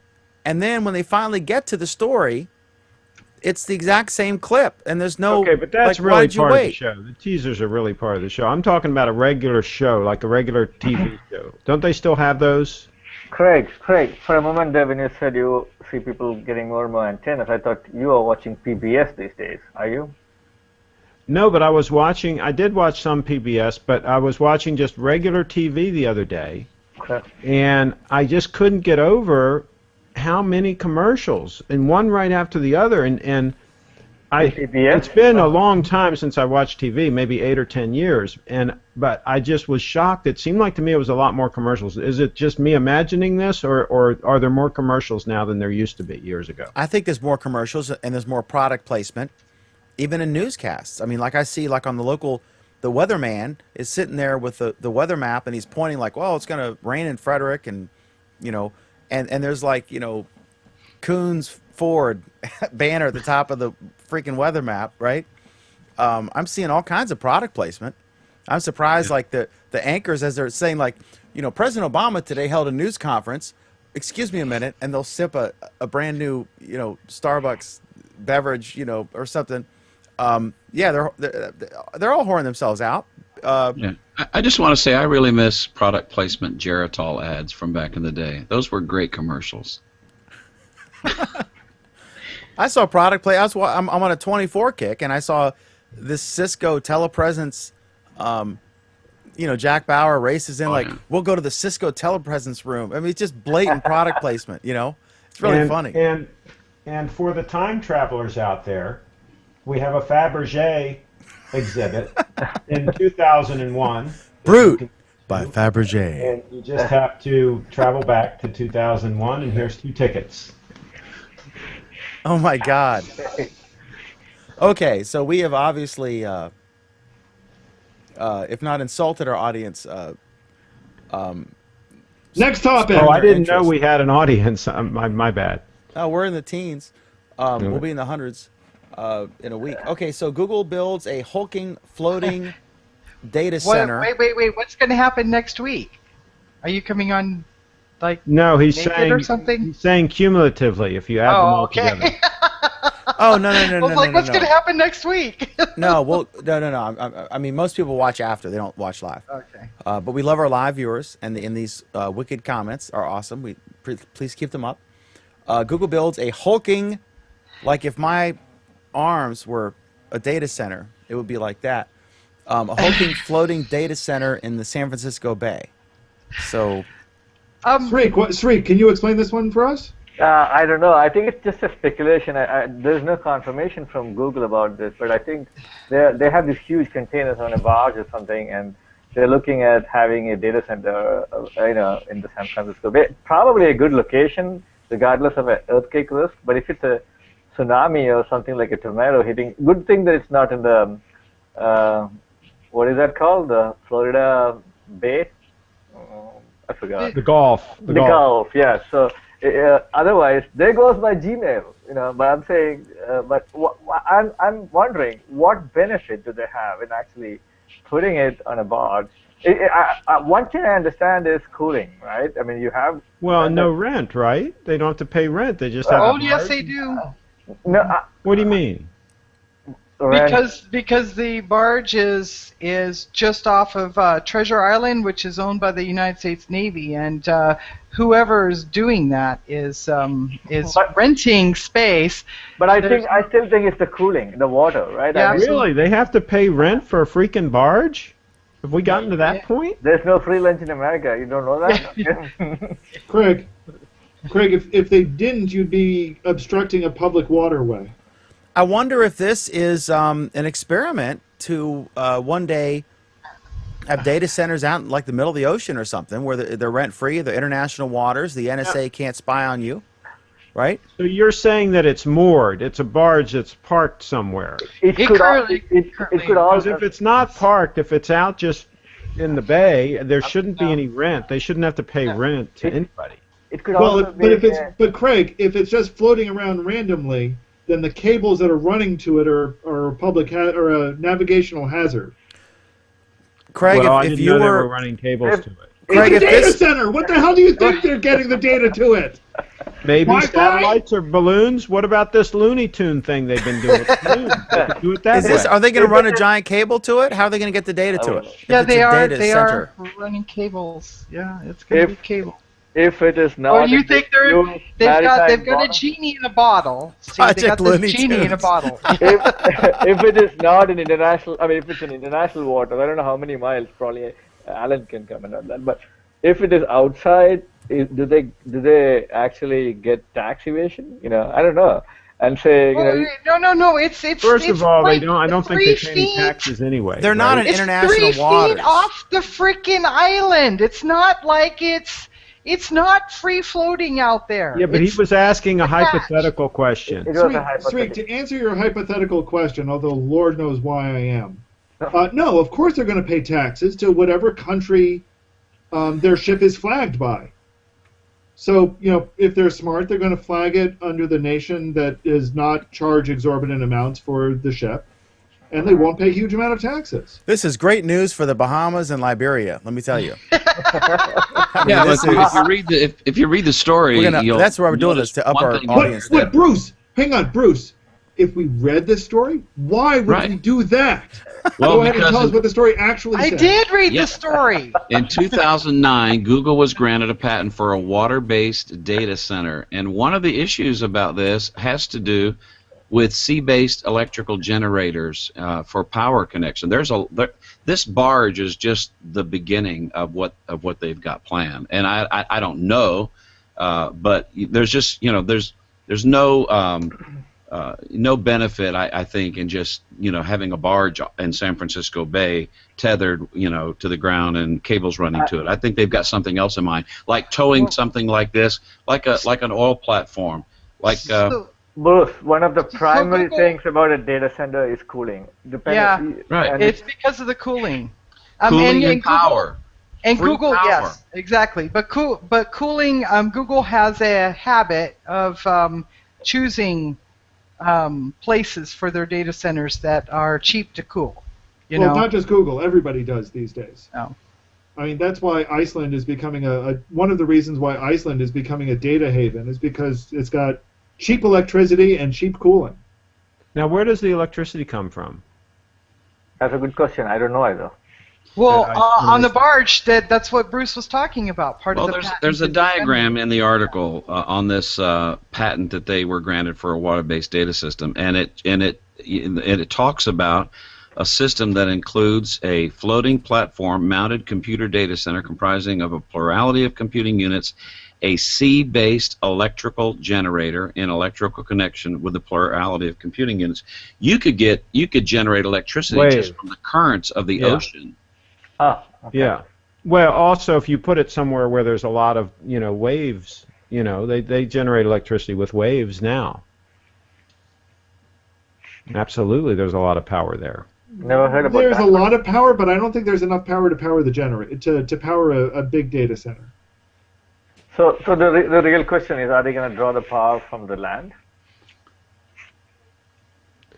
I doubt Well, it. if they put it in international waters, they might put a freaking nuclear reactor on it. They're not going to put it in international waters. It's going to be tethered to the land because of the cables. Well, they can run a cable There are 200 cables miles. running under the water across Yeah, they can run the cable 200 miles. Underwater No cables problem. everywhere, across the Indian Ocean, across the Atlantic Ocean. Yeah. Why can't they have it in international waters? Sure. Run it out there 200 miles and build it like a freaking, oil rig, like Alan said, and have a freaking nuclear reactor on it. I didn't say anything about an You oil just rig. and since What's the impact of salt on fiber? That's another question. well, but there's a fiber, transcontinental fiber, Yeah. There's a lot of You them. know, so Most it's of them. possible, but It's been done. you know, it's not. It's not any better to be out there than it is to be in the bay I think there is something else. with the breakwaters protecting from the tsunamis that you guys think is going to happen. But I think when CNET actually broke the news, I think they don't really know what's happening, but everything is speculation at this moment. We can spin stories, but you know, if Craig say something about it, Google will probably notice. Craig, what do you think it's for? What do I think what is for? we don't even know if it's Google. We don't even know it's Google. The article wouldn't confirm it. No one's confirming it. Ah, okay. Well, I mean, this is not new that people want free or cheap real estate. They go out to the ocean and basically create real estate, right? I mean, it's been done before, and it'll be done again, and this would make sense. There's a lot of real estate in the United States of America. Why would they want it in the sea? There's a lot I of don't cheap- think it's cheap. Well, because if they can get away from regulations and taxes and a lot of the things that your big government here in the U.S. My big government? subjects them to. For, Yeah, you for vote those for placing those- bets, vote it for those was big an hour government and 50 liberals. minutes until Craig brought up big government. For those who are Says in the Craig. pool. I didn't bring it up. He asked me why they would want to do it. He Says opened Craig, door. the guy who probably spends more on He Apple opened the products door. than taxes every year. The two trolls are trolling each other. We're just going to sit back and watch. Yeah, I want to encourage everybody to read not only the story but read the comments. They're quite interesting. Like one guy comments, "Well, I can't wait for some real cyber pirates."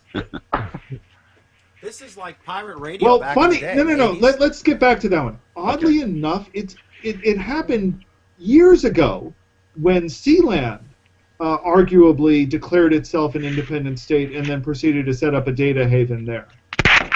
So we may already have had offshore data Where were you pirates. talking about? What? Where did you say? The Duchy of Sealand. Oh, Really? that's that little island out there, or it's not like a little really tiny thing. It's not so much an island as an abandoned oil platform, but yes. And they put up a data center? I Yeah. think they have a king, and I mean it's like 6 guys or something, right? Something like that, yes. They have a data center. They've had a data center for over a decade now, I believe. I think they listen And- to AM radio. And is it working out for them? I don't think so, but Oh. I haven't checked in on them recently. It's an interesting Wikipedia article. If nothing else, they've accomplished something. There's another great story about this on datacenterknowledge.com on their website about Google planning offshore data barges, located 3 to 7 miles offshore in 50 to 70 meters of water. If perfected, this approach could be used to build 40-megawatt data centers that don't require real estate or property taxes. So it'd be interesting. I think it's a neat story, but search around. There's some good articles about this. What's it? So once again, I nailed it right on the head without even reading the article. Yeah, it incorporates the Palamas Wave Energy Converter Unit, which uses the motion of ocean surface waves to create electricity. Bruce, could you possibly show us some schematics?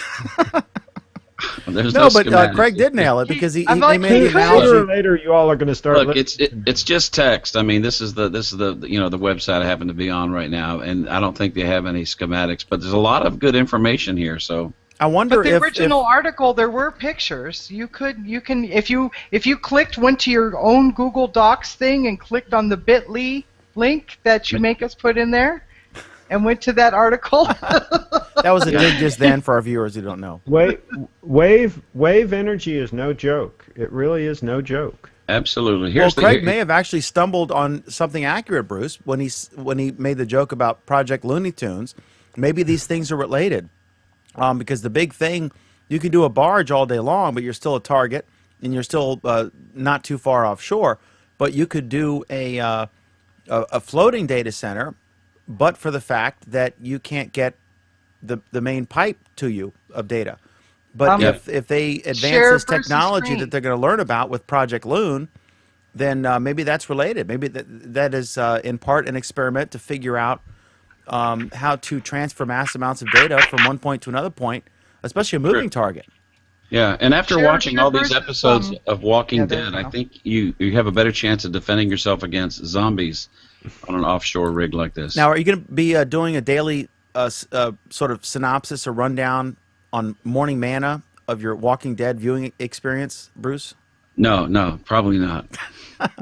You know, the other thing is on these things, couldn't they set up microwaves to shoot the data from one platform to a next, you know, quite a distance, line of sight, and that would be a lot faster than the balloon thing, right? But can't you move a lot of data between microwave setups? You can move a decent amount of data, but you do have line of sight issues, and you've got curvature of the Earth issues at that point. Yeah, so you would only go, what, 20 miles each time at a clip? I don't 30 remember miles? Well, the issue distance. with as far as the line of sight aspect of it, the issue is what if it's bad weather and the ship or whatever is moving around? If you're truly mobile, if it's not like a barge or whatever, what if you shift? Well, if they're big enough, they're pretty stable, and you could have the microwave so it could be automatically, you know, adjusting. I mean, I think you could keep those on target. How far can we go before we get into the curvature of the Earth issue? How many miles is that? 30 or something? Does anybody know? So they could have them spaced at that interval, you know, all the way around, right? Or they could avoid that with the Project Loon thing. They still have to periodically get... No, Dan, get- Project Loon is relatively low bandwidth.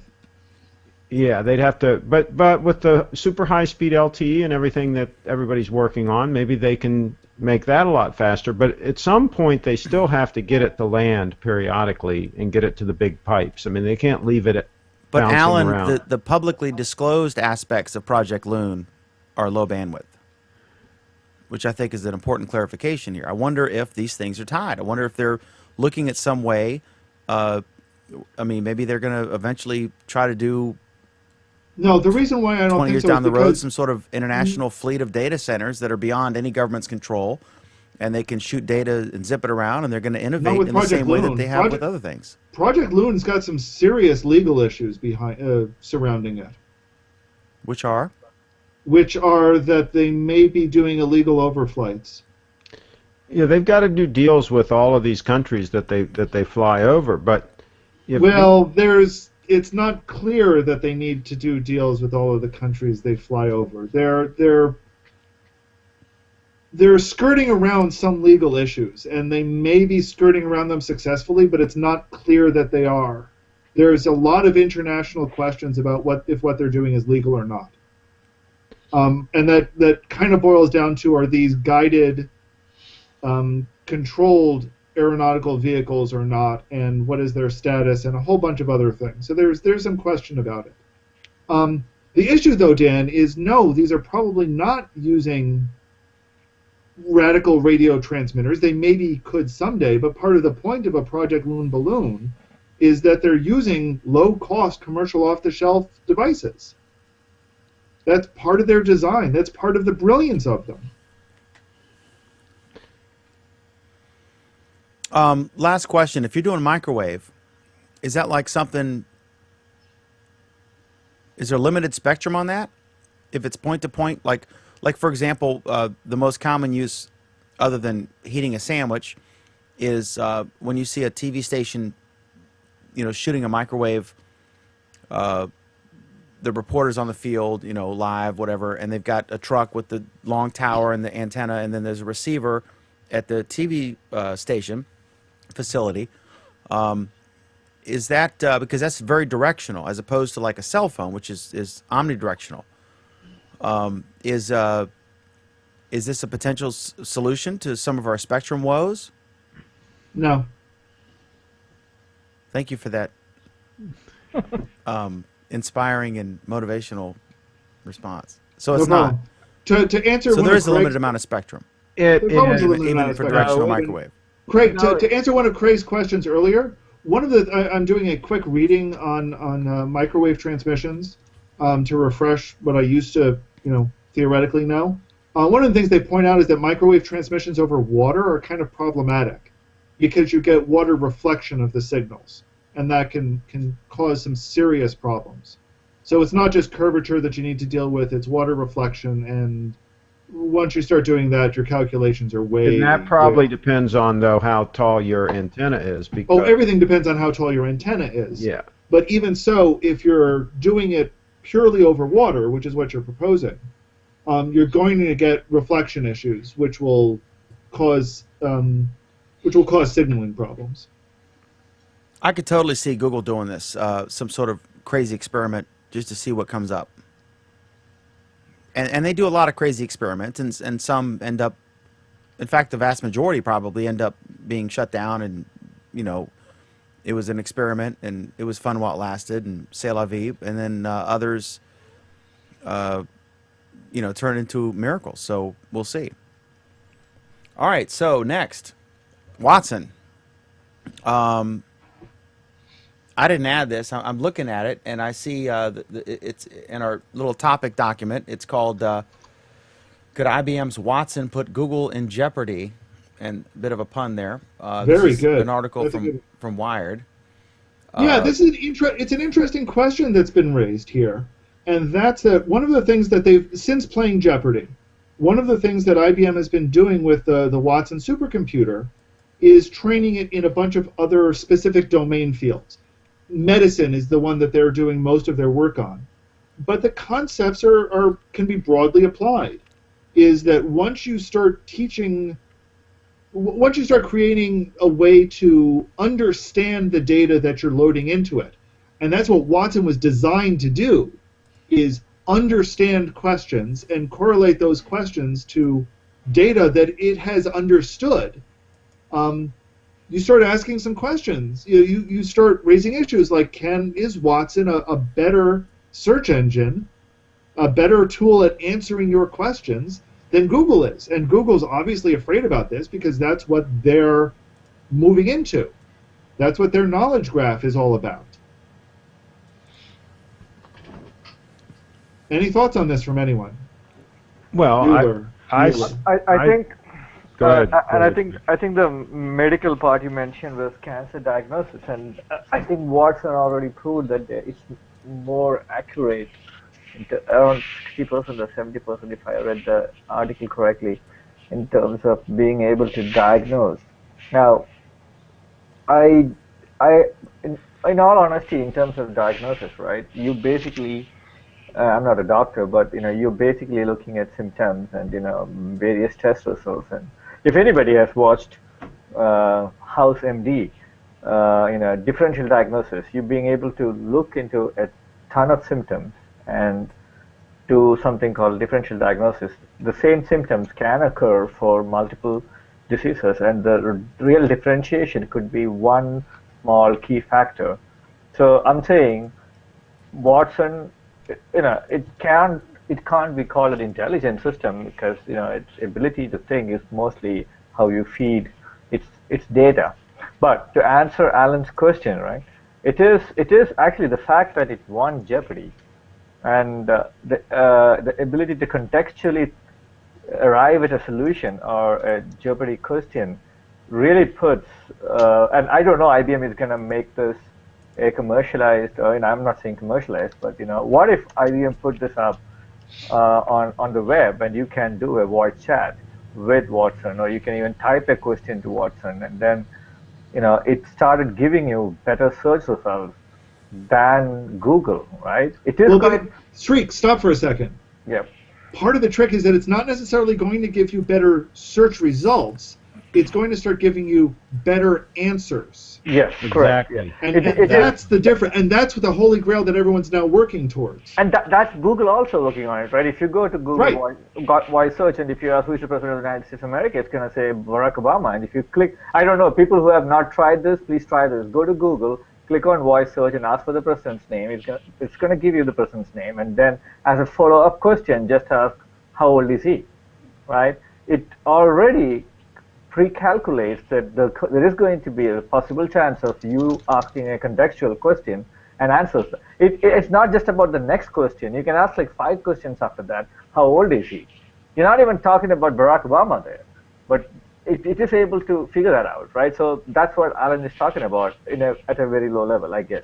And it's important that Watson is actually much smarter than Google search algorithms at this point. and it's fantastic, I think, because Facebook has been trying to do this, and it's mostly social, and trying to figure out, okay, which are the favorite restaurants for my friends in San Francisco, and it shows up all the restaurants my friends liked in San Francisco and listed down, right? But the capability of Watson to basically give you a more sensible answer, more realistic answer, is extremely impressive. And I just watched a clip of Jeopardy and I was blown away. Now, whether it is going to be a threat to Google in the search area, I don't know. It depends on IBM. For some reason, I think IBM would actually want to make it more like a knowledge management center within a corporation or something. They're gonna sell commercialized version of Watson.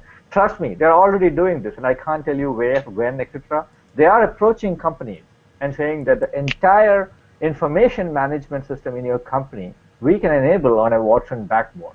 Don't ask me where, don't ask me when, but I know on Wall Street there are companies which is already looking into this. I know where, but don't ask me where. This, Okay. you But know, on this, Wall Street, but this- don't ask me where. this, No, I'm telling you. this has to be where we're headed. We have to be headed to a situation where, just like I can use Siri, right? I can tell her, hey, listen, I need a microphone, and I'm willing to spend this much. What can you tell me? And we just start a conversation, just like I would be talking to Dan. But, maybe she would be a little bit smarter. But be I able don't to have just boobs. be able to have a conversation and give me what I want and say, I can have it delivered to you tomorrow. These are the prices, and so on. And I can just do the whole It's not deal. just about conversation.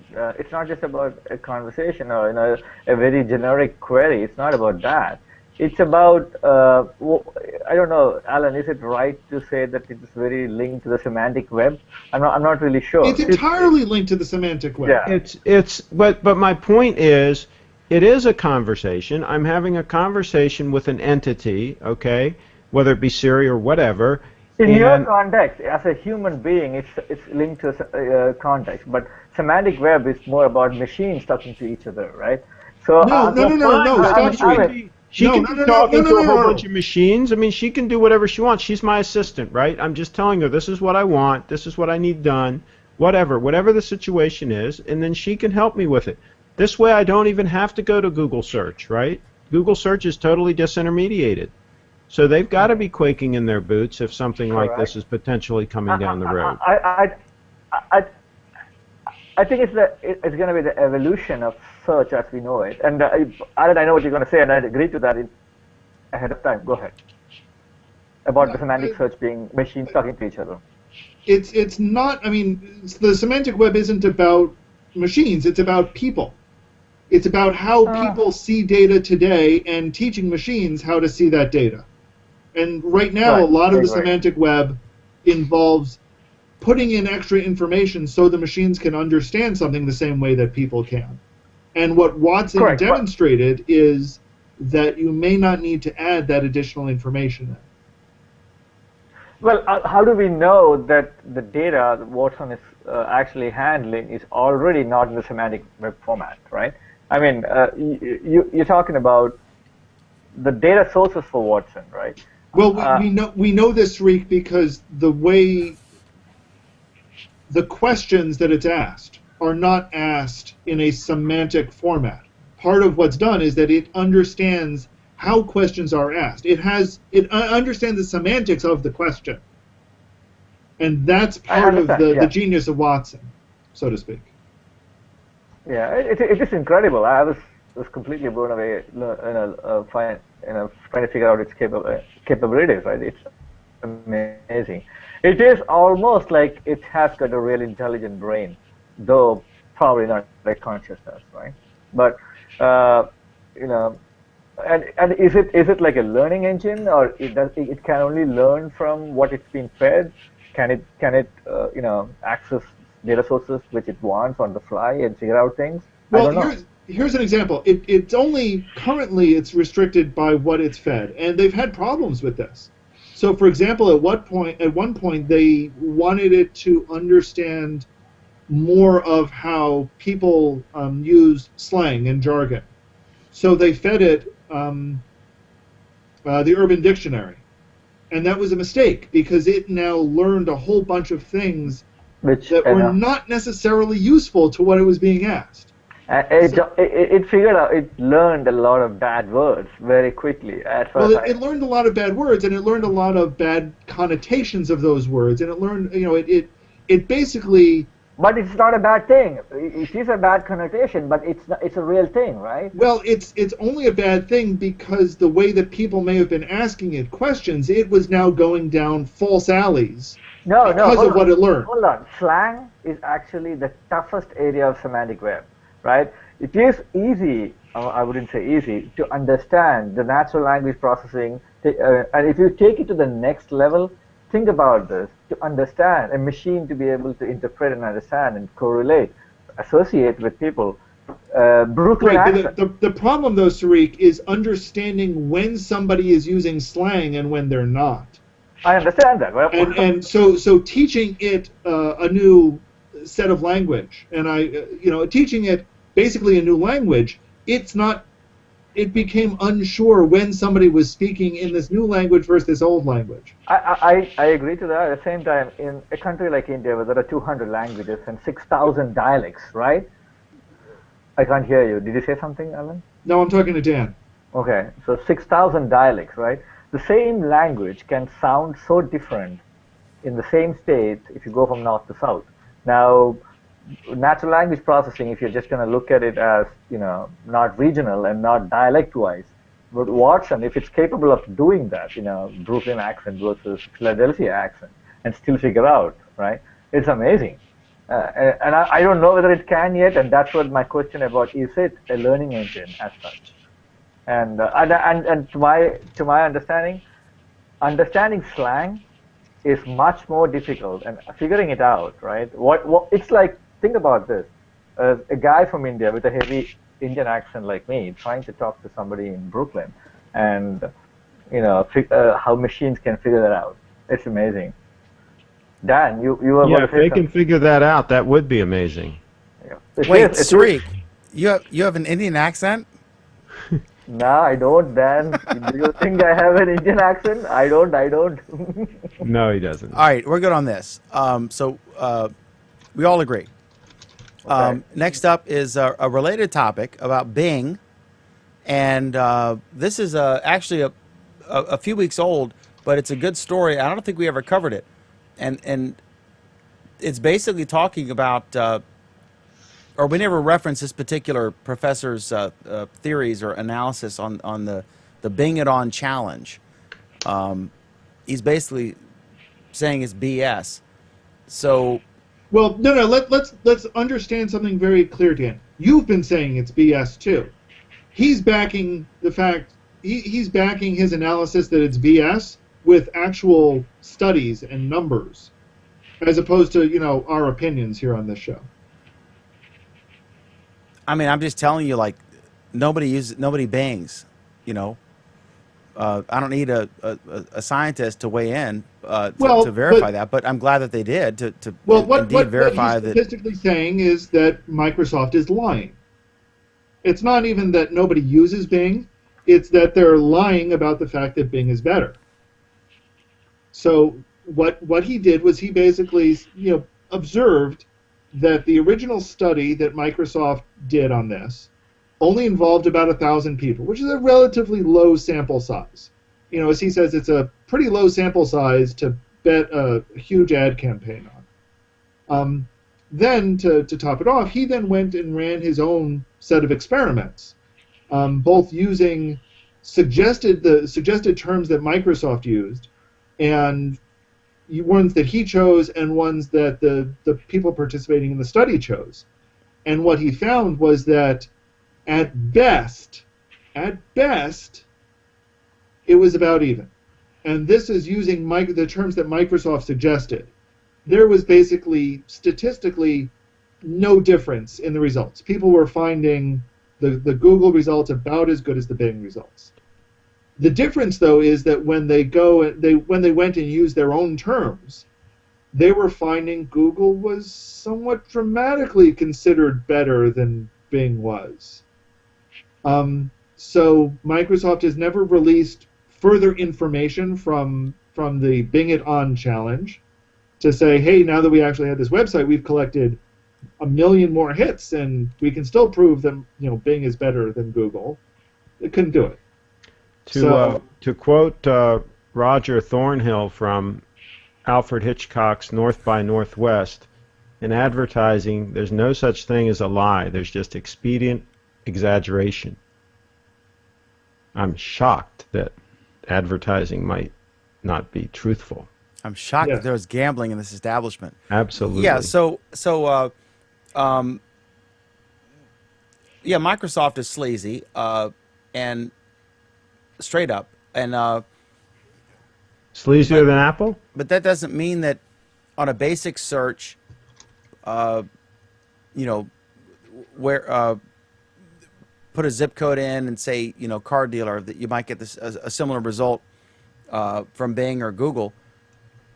I think in the end it's going to matter when I can type in conversational language. Like I was trying to figure out whether this Sapphire, earlier on I talked about this USB audio interface, and I was trying to figure out if it would work with the 270 model that Bruce was talking about. And I can't find it. So I emailed Focusrite, and I've got no response. I assume that's because they're trying to figure out if it does, or they're ignoring me. I have no idea. But that's kind of an obscure search. But there are, when you have a basic search, I'm sure everyone pretty much performs the same. You could go to Yahoo or Bing or Google and get a similar result. But when you have a weird thing you're trying to find, then that can be a real challenge. And I'm not sure. I think Google has a big incumbent advantage, and Bing is the newcomer. And so they're gonna have to really come up with something spectacular. But what I don't like about Bing, and the reason that I troll them, is not because they suck. It's more that I have a problem when someone comes up with a new product to compete with a challenger, and instead of coming up with a new innovative thing, you trash the incumbent as a way to gain market share. With the Scroogled campaign, with the Bing It On campaign, they are just... Wait a minute now. Look at what all you Android fanboys do. You're always trashing Apple iPhones, right? It's the same thing. There was an upstart coming along with an inferior product, and every chance you get, you talk about how it's better than an Apple iPhone. What's the difference? No, usually we don't talk about how it's better than an Apple iPhone. I think, in We talk fact, about on how our the last iPhone show, copied a lot the of the Android, trolls, but a lot of the trolls that in have our been commenting on my YouTube video. Craig Shipp, in our Android Week show, Nate Swanner and I both noted that Apple does in fact have like no competition as far as hardware quality, and that they build fantastic Yeah, but hardware products. is only half of the phone. I mean, we like Android, we talk about Android, but we're not trashing them. I mean, there's no denying that Apple builds good products, but there's also no denying that Microsoft has, instead of innovating, they're litigating, if you will, through the media, through these stupid campaigns, attacking their competition. I mean, it's like BlackBerry running attack all ads. I'm saying is there's been a lot of attacking, Apple attacking Android and Android attacking Apple. It's the same thing. It's happening in just about every arena. The bottom So, line is, what do people buy? What do people use? And I just wish people would innovate instead of, I don't like when I go to a store and I ask about something and someone attacks their competition, because they're not a credible source. They're their competition. If independent analysts say that one is better, that means something. Or a trusted source, like if you or Pam or Alan or whoever, or Bruce, said, I would buy this brand over that brand, and that matters to me. But for Microsoft to come out with this new search engine, I say new, I mean within the last couple of years, and then to right out of the gate just start trashing Google. If they come up with, Google won over Yahoo and Ask Jeeves and all the others because they gave the most relevant search results. And people don't give a damn if you have a banner ad or a side ad or AdWords or whatever. They care about results and answers. They want to get the information as quickly as possible and have it be accurate. And so that's what Microsoft should concentrate on. If they build a better product, people will come over. Straight up. I mean, if I'm looking for search, I'm not loyal to one company. I use Google because it works. Yeah, I don't think Bing is a bad search engine. It's actually a pretty good search engine. But the problem is, when you are a newcomer to the market, and if you cannot beat the incumbent, right, it's not very easy to gain market share. So maybe, and people are used to using a tool. If they are very used to using a tool, and if they find it's good enough for them, and if the new one is not giving them any really quantifiable advantage, people don't really care. So I mean, I've used. There have been a lot of incumbents over the years that have been upset. No. I mean, ask the newspapers all over the country. I mean, incumbents no, can be knocked out. You just have to come out with something better that does a better job. No, that's exactly what I'm saying, right? Yeah. If there is an incumbent who is pretty strong in this area, and if you come with a similar product, the Watson example is pretty good. And if you are clearly giving a market advantage over the existing or the incumbent, right, then people will take a shot. But Bing is a pretty good search engine, but it's not giving anything extra. And for a while, I thought at least Maps was pretty good, but I think Google Maps have improved a lot after that. But yes, by default, it's habitual, right? By default, I will go to Google to get everything I want. What is the additional advantage you get? Microsoft Outlook, the Outlook.com mail service. I remember maybe it was like 10, 12 years back when Gmail was launched. People actually laughed at it. People were like, "What is this thing?" And it looks very bland. It's got this conversation style, and many people criticized it. Now people who use Gmail basically thinks, why are the other mail systems looking so stupid? When was the last time you used Yahoo? I have a Yahoo account, and I go in there and it looks so cumbersome to me. So I'm saying, what can Yahoo provide, or Hotmail, or Outlook provide much better than Gmail that can dethrone Gmail, or that can dethrone Google as a search engine? That is where it really is. And that is exactly what Apple did when it released iPhone, right? When it released iPod. Because there were so many MP3 players in the market. There were so many cell phones in the market. Nokia had some cool ones, right? But they actually completely shifted the paradigm and then basically delivered something, redid something in a much better way. That's where the real catch is. That's what I think. Any other thoughts on how awesome Bing is?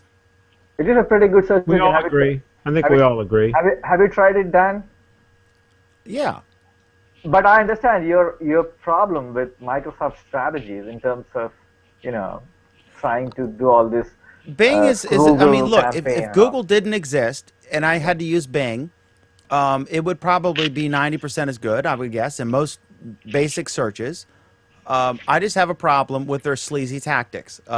Which I agree. That's my issue with them. It's not that I'm not saying the product sucks. I mean, 16% of the people use Bing, so good for them.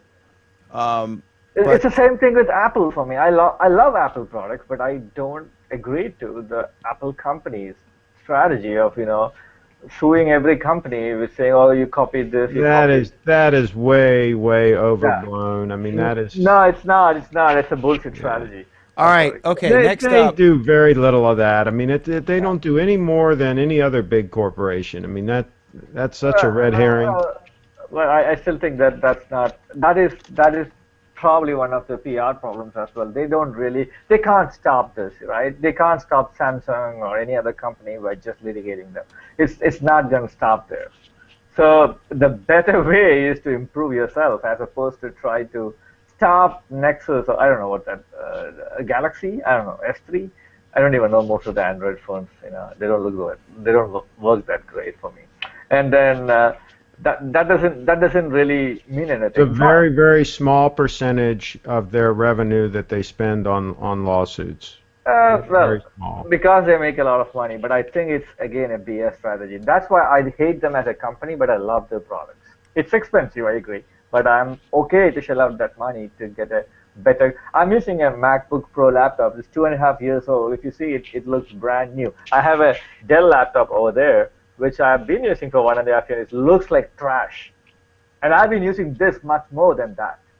Sreek, Yep. why don't you take that money instead and donate it to the 99%? Oh, I can do that, right? But I'm a hardworking American, right? like Craig here, right? Okay, next up, there's this product called Simple TV.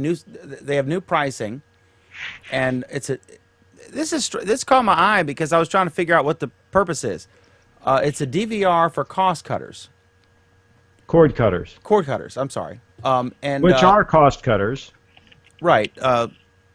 So, I'm trying to figure out what the purpose here is. Most of my content, if you're a cord cutter, if you're watching like Netflix or Amazon, there's no like, you have to race home at 8 p.m. to catch the new episode.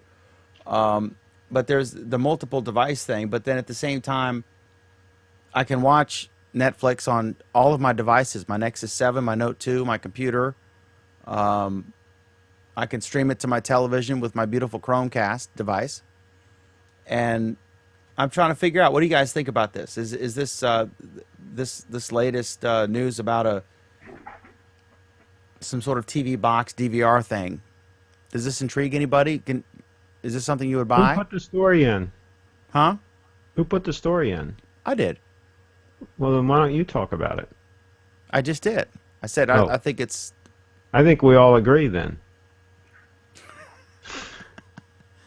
Alan, would I you buy mean- this product? I mean, you're talking to somebody who, you know, I got rid of my cable TV, I think almost 10 years ago now. I have no interest in any broadcast TV whatsoever. I do watch some movies on Netflix, on demand, but I mean, I'm certainly not the demographic that these people are targeting. Yeah, I mean, you're the definition of mobile. I mean, you walk 2.5 hours a day. Well, but no, I mean, I just don't consume any of that content, any broadcast content, either time delayed or time shifted or live or in any way, shape, or form. I just don't consume it. So I'm not Which there. explains your radical, uninformed Okay, views. Dan.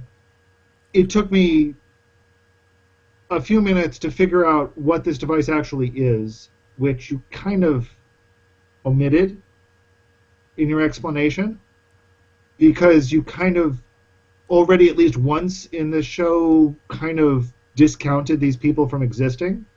It's basically an over-the-air HDTV tuner that has two tuners that can record over-the-air broadcasts. You It's have not meant. It's you not have meant a to be plugged beautiful into your cable HD box. You have a beautiful HD picture right now, Alan, Well, that's just because I'm gorgeous. with the HD symbol in the bottom right-hand corner and everything. Hey, Are you on your Chromebook? I'm on my Chrome box. Yes. Wow, that's impressive. Built-in camera? Nope. I'm using a Logitech. Who knows? Okay, An old that's, I'm that using the explains same Logitech camera that I used to use on my MacBook Pro when it overheated. gotcha. So is this like Aerial but with your own antennas, Alan? Yes, that's exactly what it is, Dan. So what I'm saying, Dan, is it would be great for people that like to consume broadcast, TV content. Absolutely, knock yourself out. This would be a great solution. It's just not me. I mean, I have no interest in that. Maybe when I retire and have all kinds of time on my hands, I'll watch some of that crap. I mean, I'm surprised you don't like broadcast TV, Craig, since it's so much more bandwidth efficient. Well, I mean, if it didn't have, 20 minutes worth of commercials an hour, and it was decent programming, those are two big ifs. I would probably They're watch pretty it. big ifs. That's a good point. Okay. So Alan, are you going to rush out and buy this product? No. All right. Are they going to get sued out of existence because people are going to be fast forwarding through the commercials, or does this thing automatically let them skip through the commercials? I don't know, but that's not relevant because the Supreme Court has already ruled under fair use you can do whatever you want with the transmission for personal use. So there you go. Just another reason why broadcast TV this will be another nail in their coffin, is people will be using this device to skip all the commercials. Craig, people have been saying that for 30 years now. Yeah, but people are too lazy to skip them, right? If Yeah. if it's illegal for you to come up with a device like the Hopper to skip commercials, then it's illegal. Hopper's a bad example. Well, This is a good example. A Hopper is a bad example, and what Dish TV is doing, what Arrow are doing, are fuzzy and questionable because it's somebody else doing it for you. This is a device that's totally under your control, and it's been made very clear that under fair use, I you have the don't right think to do so. that. I draw an analogy to Pam saying she installed a pop-up blocker on her computer. I think that that's very analogous to Yeah, the it's pretty Hopper. analogous. And I think that Not to the Hopper. Aereo is basically, if I said to you, Alan, I know you can't, you work at the local fast food joint and you can't afford a TV antenna, so I'm going to bring a TV antenna to your house, and I'm going to charge you $10 a month because I'm Rent-A-Center or whatever, and instead of spending whatever a TV antenna costs, and I have no idea, I will install it, and you'll pay me $10 a month, and you can use the TV antenna to watch free over-the-air broadcast television.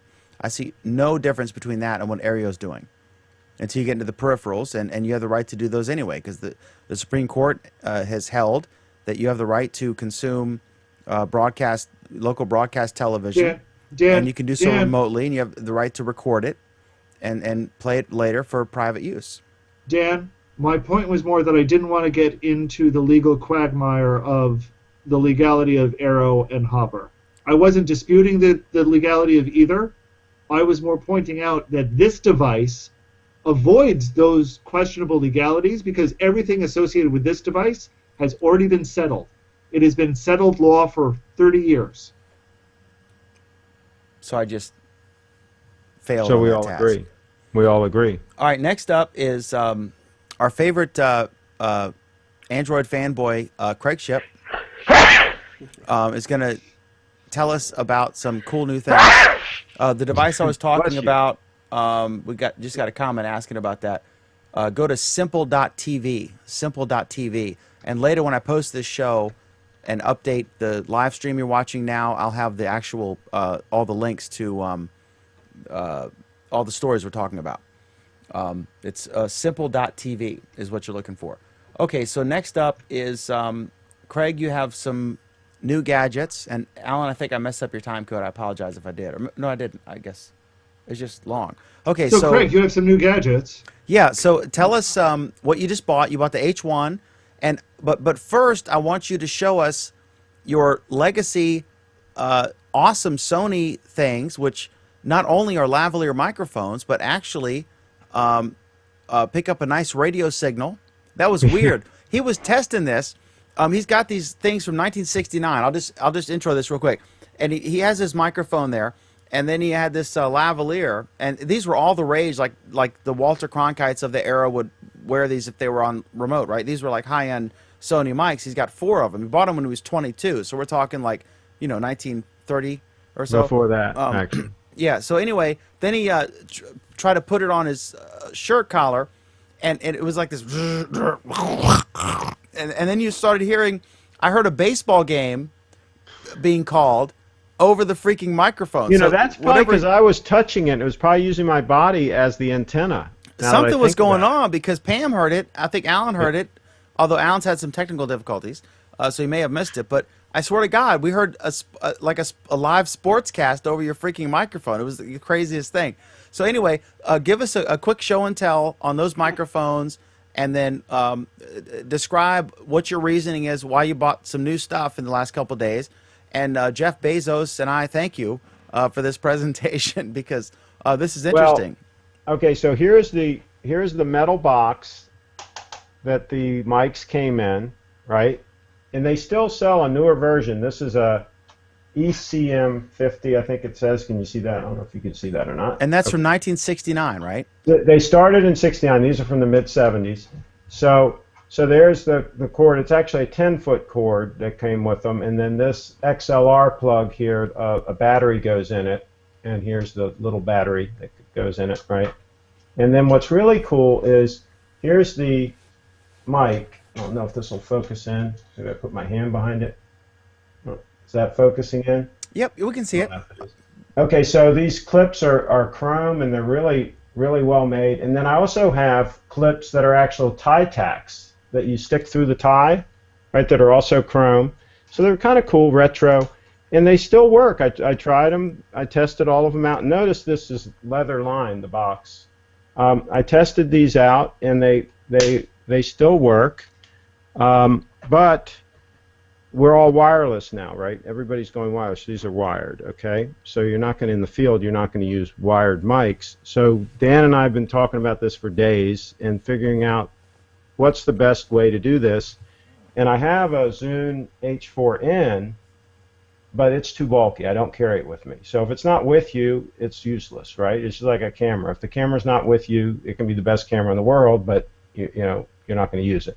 So this one I've got, and this mic is really cool too. I've got a made in USA Giant Squid is the name of the company. Search Giant Squid lavalier mic. So that's a lavalier mic that's plugged in and then coiled around and then clipped to itself. So that in this little package right here, I've got a mic for use out in the field with the recorder. So basically I can just clip that mic on the lapel, start the recorder, put it in their pocket, start my camera, clap so that I have a nice sync point, and then just record good audio and to go with the video. And I'm going to actually carry two of these. I ordered another one, a white one. It's coming black and white. This one's going to be set at 320, the highest MP3 quality that it records in. The white one I'm going to set at a higher quality WAV file. And what I'm going to do is if I'm interviewing somebody really important where I want to keep it for archival reasons or whatever, I'll record it in the higher quality WAV format with the white one. And then if everything else, all the run-of-the-mill stuff, I'll record with this because I get much more record time and it's easier to handle the files. So that's what I'm going to do. I'll be carrying two of these in my kit, and so I'll be able to mic up two people also. That'll give me more flexibility there if I need to mic two people. And so that's it. I don't know why Dan wanted to talk about this, but that's the latest addition to my kit. Yeah, I think it's amazing. This Giant Squid guy, because I have like here are some Audio Technica ones. Let me see. But this guy, I've got these, but Yeah, he hand makes them. yeah, he makes them. This is I don't know, $150 or whatever, something like that. But these are like $40. But what's innovative is, and this is some guy, he literally makes them himself, and you can tell like when you get them, it looks really nice, Yeah, but they're really well made, Plug and they sound amazing. Cable feels real nice, and let me clip this off so you can actually see the mic a little better. Yeah, I'd like to see the actual microphone. There's the little mic, right? Like about the size of a Virginia Slims cigarette, probably. Not a regular cigarette; it's too thin for that. And there, in this clamp, the alligator clip is actually welded right onto the housing of the mic, and it's supposedly very durable. And the sound is great. I mean, a good lavalier mic is usually $250 plus, and this is $40 plus the shipping. And I've also got a stereo one coming where he's got a stereo plug, and there's two of these, two mics, both with 5-foot cables. So basically you can either pin the same person with two mics or pin two people sitting next to each other, give one each mic, and then run it into the same recorder and record, two people at once. So that's going to be kind of interesting. And then you could combine that in post. That's really innovative. So instead of having two recorders, you could have one recorder. Yeah. And basically, if you have two recorders and you have two of those stereo mics, you could mic up 4 people, right? So it really gives you a lot of versatility in the field to capture audio that you otherwise might not be able to get. So I'm excited, and I can see how excited Alan and Shriek are. Yeah.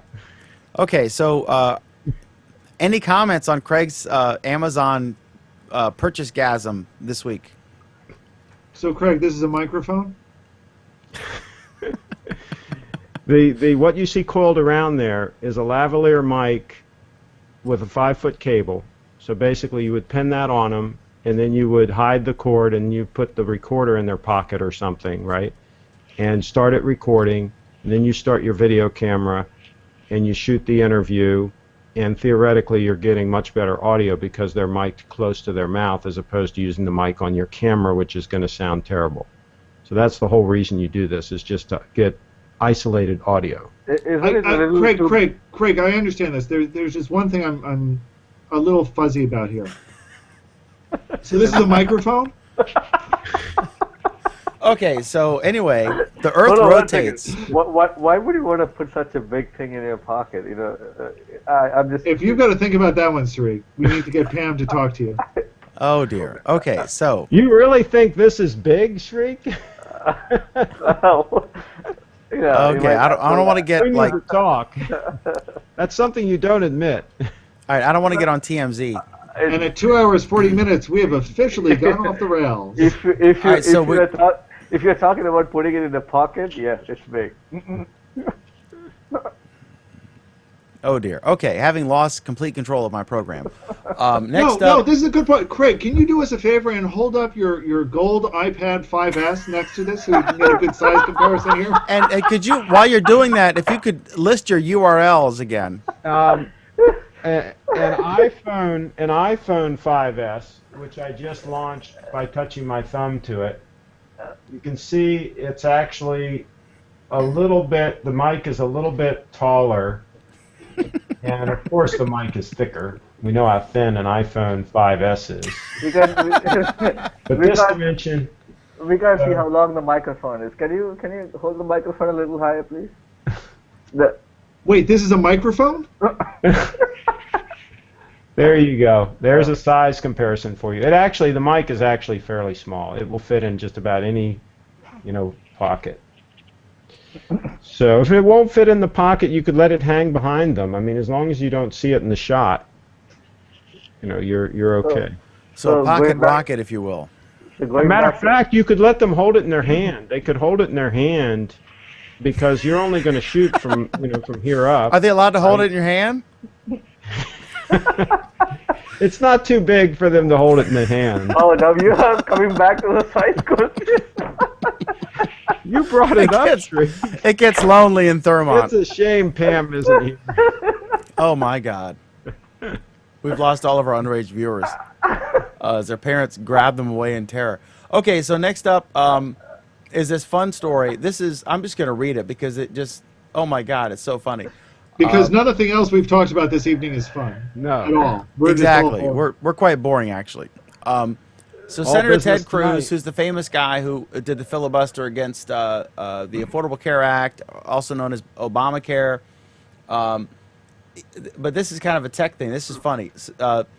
Apparently he's upset some Nigerian Americans and the Nigerian ambassador.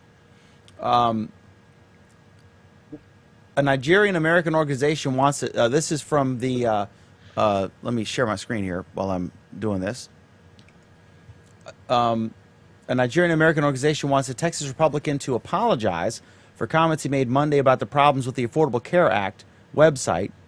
And the joke he said was, "You may have noticed that all Nigerian email scammers have become a lot less active lately," he said in Houston. "They've all been hired to run the Obamacare website." So, okay, that was the joke. And then this group, the Nigerian Americans, also known as CANAN, Canan, isn't laughing. They blasted him. He has maligned all hardworking, decent, outstanding Nigerian Americans who add value and bring goodwill, et cetera, et cetera. And then the actual Nigerian ambassador to the United States weighed in and wants an apology. He said, "We deplore the statement and we demand an apology and we demand that it be withdrawn." I don't know how you withdraw a statement. had to Hey, unspeak something. wait a second. Are they offended that they've been related to Obamacare website, or they were offended that they were related to the Nigerian That's the scamsters? thing. I actually got. We've all gotten these emails. I actually got a physical written letter. I mean, it was like a 2-page letter. You didn't answer my question though. Are they offended because they were, kind of related to the Obamacare website as such? No, And, because they were related to scammers. Oh, okay. All right. No, I'm just curious. Hey, I go mean, ahead, I'm yeah. sorry, but Nigerian email scammers exist. It's a real Obviously. thing. It's not a, I mean, I get many But mails. do we know that they're really Nigerians doing it? Well, it's not just Nigeria anymore, so it's okay. no, because this existed before email. This was, they used to mail letters to people, and apparently it works because they've been doing it for like 20 years. If you give the map of Africa to Craig Smith and ask where Nigeria is, I'm probably sure he'll not know. I've got a question for Alan. What's the latest price of this website? $200 million or something? The No, Obamacare $700 million. website? It's now $700 million? Oh, yeah. It's So I not think it just was for the 690 website. the last. It's Well, how not much just- for the wait? Okay, how much it's for the not- website? All right, let Do me we know go how find much? I think it was 690 million the last they said. out. No, that's for the just- website? That's not just for the website. How much for the website, Shriek? I'll find out. For healthcare.gov? Yeah. Yeah, $690 million. No, that's not just for the website. Can you give me a rough number, Shriek? I mean, Sure. the back end, the website, the development, the pre-development, No. etc. Handling the tech support calls. Shriek, Oh, can you wait. give me a number? The whole program. That's what. No, it no, is. no. The website. Do we know how I- much the website cost? I'll find out. I don't know. All right. Let's, for argument's sake, let's say for now 200,000. I mean 200 million. No, it's like close to 700 million. I know. No, I no, mean, no. Just for argument's sake, let's say it's 200 million, right? Let's give them the benefit of the doubt.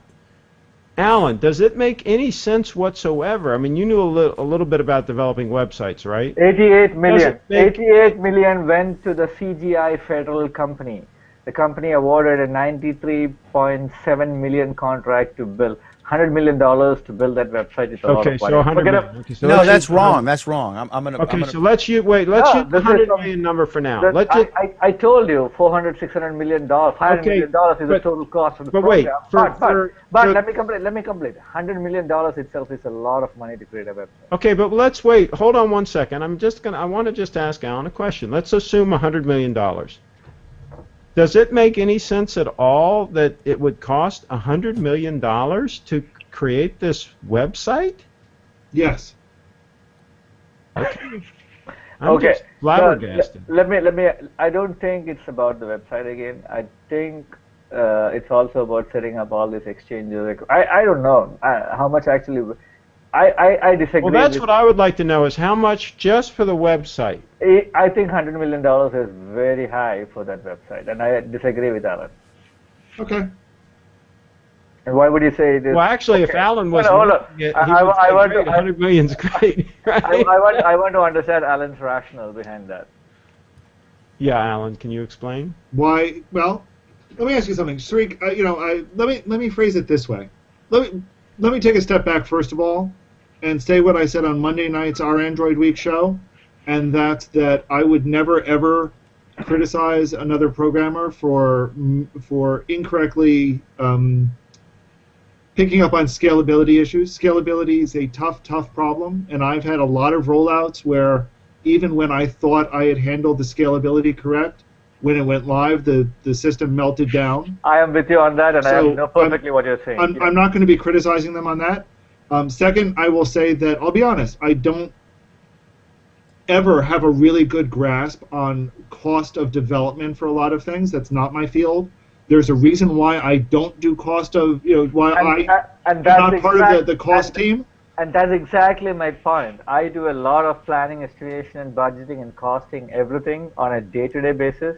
And I have built out enterprise scale applications. I'm not saying for millions of people. I understand that.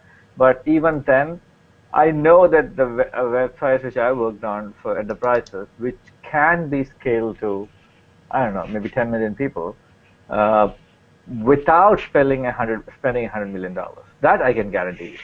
$100 million, we're talking about very high grade, high available, automatic load balancing kind of servers, virtualized systems, etc. Sreek, let me put it to you this way, Sreek. How much money do you think they spent building the Amazon.com that we have today?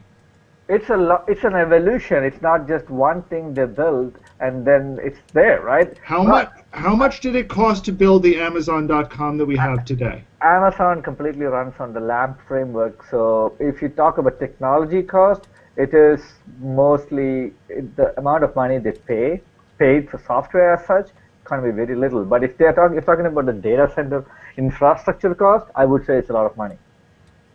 You think the software development was very little cost? No, it's the resource cost, right? The actual money you paid out to the people. I'm saying that in terms of it's a complete LAMP shop, and LAMP is basically, for those who doesn't know, Linux with Apache with MySQL, and what is the last one?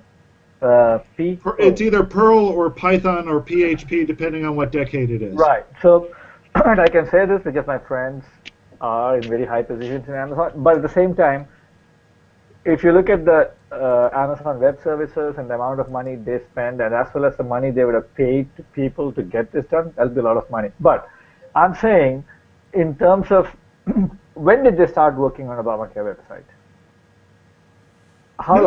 Answer my question first, because I'm curious. You think that Amazon.com was built for less than $100 million? No, you're talking about a website that's in existence since how many years? Well, that's part of my point. Yes. Yes, it evolved into this, and I'm saying, what was the cost of the total cost of that evolution? If you let me rephrase the question. If you needed to build Amazon.com from the ground up and get it built to handle Amazon.com's load system on day one, how much would it cost? $50 million. You think $50 million? Yeah. Okay. No, you tell me, what do you think? I think it's more. It's more? Yeah, maybe. I'm not denying that. But do you really think Obamacare website is as functionally complicated as Amazon? Yes. Why? Because it's essentially doing all of the same things that Amazon is doing. It needs to get data from a lot of different locations. It's got to hand out that data to a lot of different targets. Yeah, it's got to do it securely. Yeah, every website nowadays. No, not every website needs to do the same thing these days. I saw a good, anywhere you actually have to handle any kind of transaction, sensitive data, you have to do it securely. But my point is, Amazon is doing lots and lots of, what is that thing called? What kind of transaction? Distributed transactions, right? Is Obamacare doing that as well? I don't know. Yes, I understand that it has to connect to multiple databases across blah, blah, blah. But you are still looking at the launch of a website, and the cost is $100 million. I think it was a severe case of government money being wasted by the government to a private company and mismanaged completely. I would have been fired. Wait a minute now. Would your big, powerful government that you've been supporting all these years waste money? I'm shocked. For those who are in a betting pool again, that's at 2 hours and 52 minutes.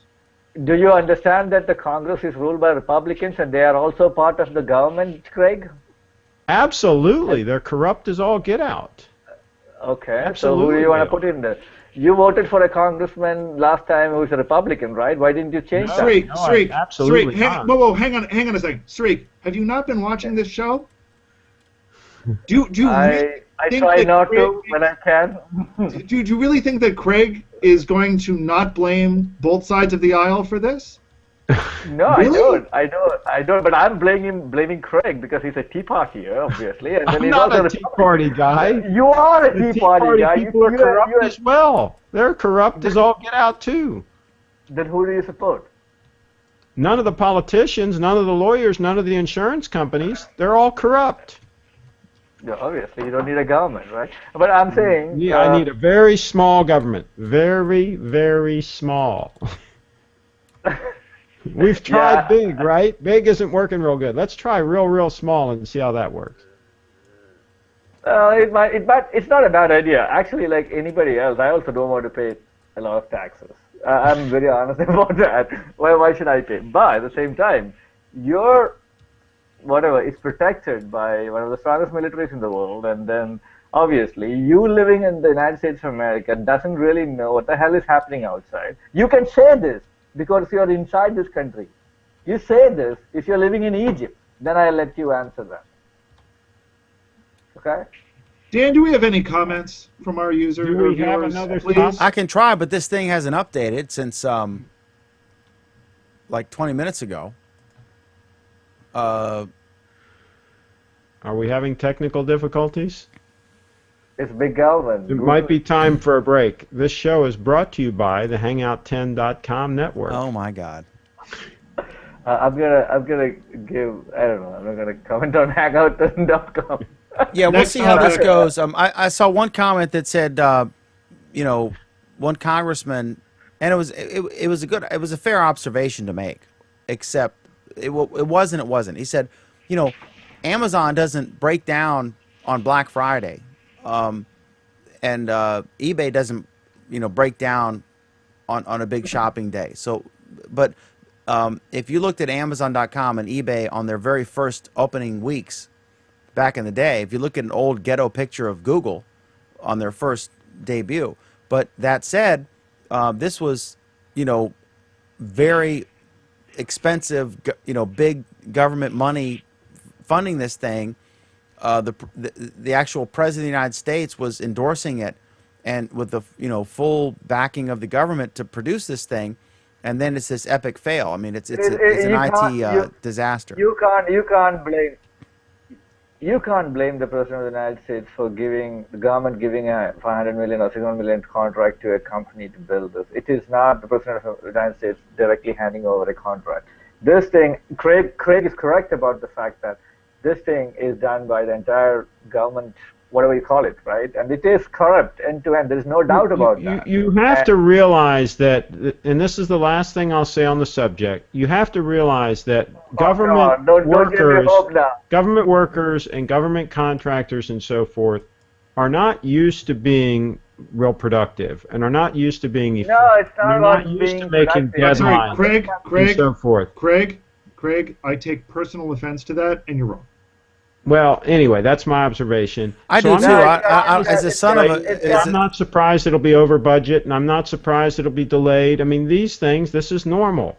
How many government It's got nothing operations to- aren't it's got delayed and nothing aren't to do over with budget? government contractors. I'll give you an example. In India, just like you have the social security numbers here, there was a project conducted by the Indian government, and then they wanted to give a unique idea. I don't even know what that project is called. It's been a long time. I actually heard about anything about it. What they did is they hired one of the leading techie from the India, the CEO of Infosys at that time, and that's the guy who came in and tried to build it. It was a government project, contracted out to a private company, but the guy who led it was a known technology lead from India, right? And he knew how to run a cost-effective shop. I'm telling you, the government machinery, end to end, any government machinery is corrupt, but that doesn't have anything to do about the actual person who is doing the job. A lot of people are very effective and efficient. I have a Yeah, but the bureaucracy can interfere with the people doing the job. Is my point. I mean, they Absolutely. can screw it up too. I am not saying that the bureaucracy is bad. It's very bad. It's very bad everywhere. It doesn't matter whether you're in the United States or India, but the bureaucracy is bad. It's the way system works. You can't do anything about it. Yes, you can do anything about it. You can something. It's called Do we have revolution. another story, Dan? Alan Furstenberg, how was your Google Plus week? Oh, you're stopping already? Okay. It was pretty good. I had a pretty good week. Bunch of interesting topics coming up. Working on a lot of glasswork. Pretty awesome. Pretty cool. How was your Google Plus week, Dan? Mine was busy. It's our print week, and I laid out the newspaper, and I got to bed this morning at 6:15 a.m. and then woke up at 1 p.m. when Craig Shipp called me, and then here I am. So we got a paper out, and it was a good paper. Lots of stuff about the local elections happening here. I know that everyone who lives in the D.C. metro area or in Virginia, is going to be extremely happy when these elections end, and we don't have to watch the Ken Cuccinelli, Terry McAuliffe TV ads back and forth. Dan? We have the only competitive election. Dan? Yes, You sir. really had to go back to politics discussion, didn't you? Not to like choose sides. I'm just saying that I was talking to the print guy in Martinsburg, West Virginia. The guy actually he makes the plates and then they go to the printing press. And he's like, God, I can't wait till these damn things or these TV commercials. But we'll get peace and quiet afterward, and they can live to beat each other up another day, I guess. Do they buy ads in your paper? We have a bunch of political ads, but I don't think the governor candidates. It depends where you live and whether it's competitive in that area. I live in an area that is heavily conservative, and will probably vote for Cuccinelli, and then other parts of the state, like Northern Virginia or the Tidewater area, they would vote for how is that a liberal Terry like you McAuliffe. can survive there? Huh? How is that a liberal like you can survive there? I'm not a liberal. I'm a moderate. Okay. I'm conservative on fiscal issues. I'm liberal on social issues. Just like me, Dan. Just I like me. don't see how you can pull that one off. Why not? I'm also socially liberal and fiscally conservative. So what's wrong I with think that? you should be. I mean, Pull I'm that sort of off, libertarian, but I'm not like Rand Paul To libertarian. be socially liberal, you need the money in order to give them the money. No. and be Socially liberal with them. means if you want to smoke a joint, I could give a damn. If you're gay, I could give a damn. It doesn't impact me. If you want to sit on the couch waiting for your next government check, then I have a problem with that.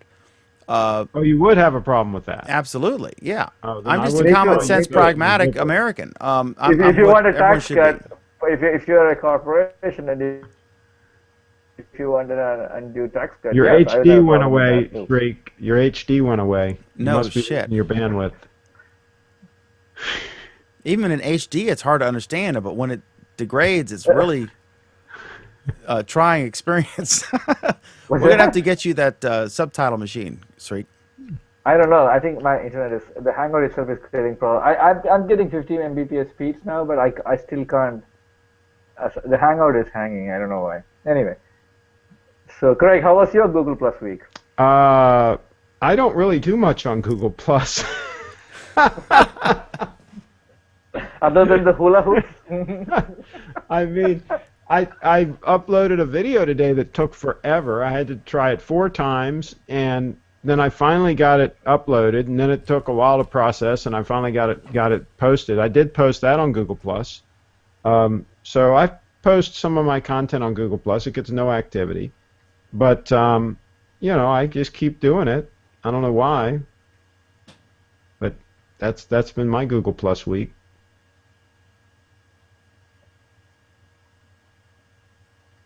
Actually, we did a hangout on Monday. Oh, how soon they forget. Yeah. Sreek, how was your Google Plus week? It's been a while since I actually actively participated in Google Plus as such, but I still get some time to post some scamming stuff, or trolling stuff, and I troll Mr. Craig Smith here, Craig Ship here a while. But it's unfortunate I couldn't really join the show for a while, but I really enjoyed joining today. I had some great conversations with all of you guys. But at the end of the day, it was good. And then, You posted a map that showed how rich a lot of Americans are, which I thought was very inspirational and encouraging. Absolutely. I just wanted to show you that where exactly you lie in the American curve, right? Yeah, Did there you are a feel lot bored of of- rich, very, very, very, very rich Americans, which was good to see. Yes, but did you also figure out where you are in that curve? No, because I figured that it's like a poker game, right? When you're at the poker game, the last thing you want to do is count your money before you get up from the game. So I'm still at the game, so I'm not in the counting stage yet. Ah, okay. I'm still in the process of raking it in. You only have time to count it. No, we don't have time. Well, and I can't count that high, really. I mean, tell you the truth. But there'll come a day when I'm sitting on the beach. I'll have time to do that. I think the day is now. What are you waiting for? I'm headed that way, actually. In a couple weeks, I'll be headed down there. Yeah. Pensacola is a great place to do that. What are you waiting for? Sarasota. I go to Sarasota, Sarasota. sorry. Okay. Oh, it's not far. My place is right near Bill Gates' place. That's inspirational. Yep. Anyway, so yeah, mine was good, and then Dan and I had a pretty good exchange on the same video, and somebody else was commenting on that, but it was good. But I thought that video was really meaningful. But it doesn't really matter because I don't support anybody who is a couch potato as well. I work hard from a small town in India. If I could get to where I am right now, I think there's a lot of things Americans can do instead of waiting for a check sitting on the couch. All right, awesome. Okay, so Google Plus Week is every Friday at 8:30 p.m. Eastern Time, 5:30 p.m. Pacific. We do another show, Our Android Week. Craig is not invited to that program. Why is that? I'm not No sure troll- why. No trolls allowed. Yeah, I wasn't so- invited to this one either. I just figured out a way to hack in. I know he's got some NSA skills. I want to thank the whole panel, especially my co-host Alan Furstenberg, for putting up with this program tonight, despite Alan's apparent technical issues this evening. But we got to hear a live sportscast in the pre-show from Craig Shipp, unbeknownst to him. He was the only one who couldn't hear it. That could be a copyright issue. Good thing Absolutely. We Well, I weren't wasn't broadcasting. streaming that, so Yeah. I think there's a buffer. So I'm still trying to figure this out. So I'm gonna go to the YouTube Live thing, and then I have to stop streaming here, and then there'll be a few seconds before I can speak to you guys because I can't shut it off I don't know there. why there is I'm not sure how this works. viewers do you have? You What? said that a lot of viewers you have is after the show, right? Yeah, it's about Did you hear me? 10 to 20 times as many watch after than live. Okay. That's nice. All right, so here's the deal. Because they can fast forward through the commercials. Absolutely. What was that URL again, Craig? Hangout. What is it? Hangout10.com. Thank That you so can't be much. easier. Come on, there's 10 people in Hangout. Hangout10.com. How easy is that? Y'all have a safe trip home. Good night. Thank you very much. We appreciate it. Peace out. Until next week, have a wonderful Google Plus week.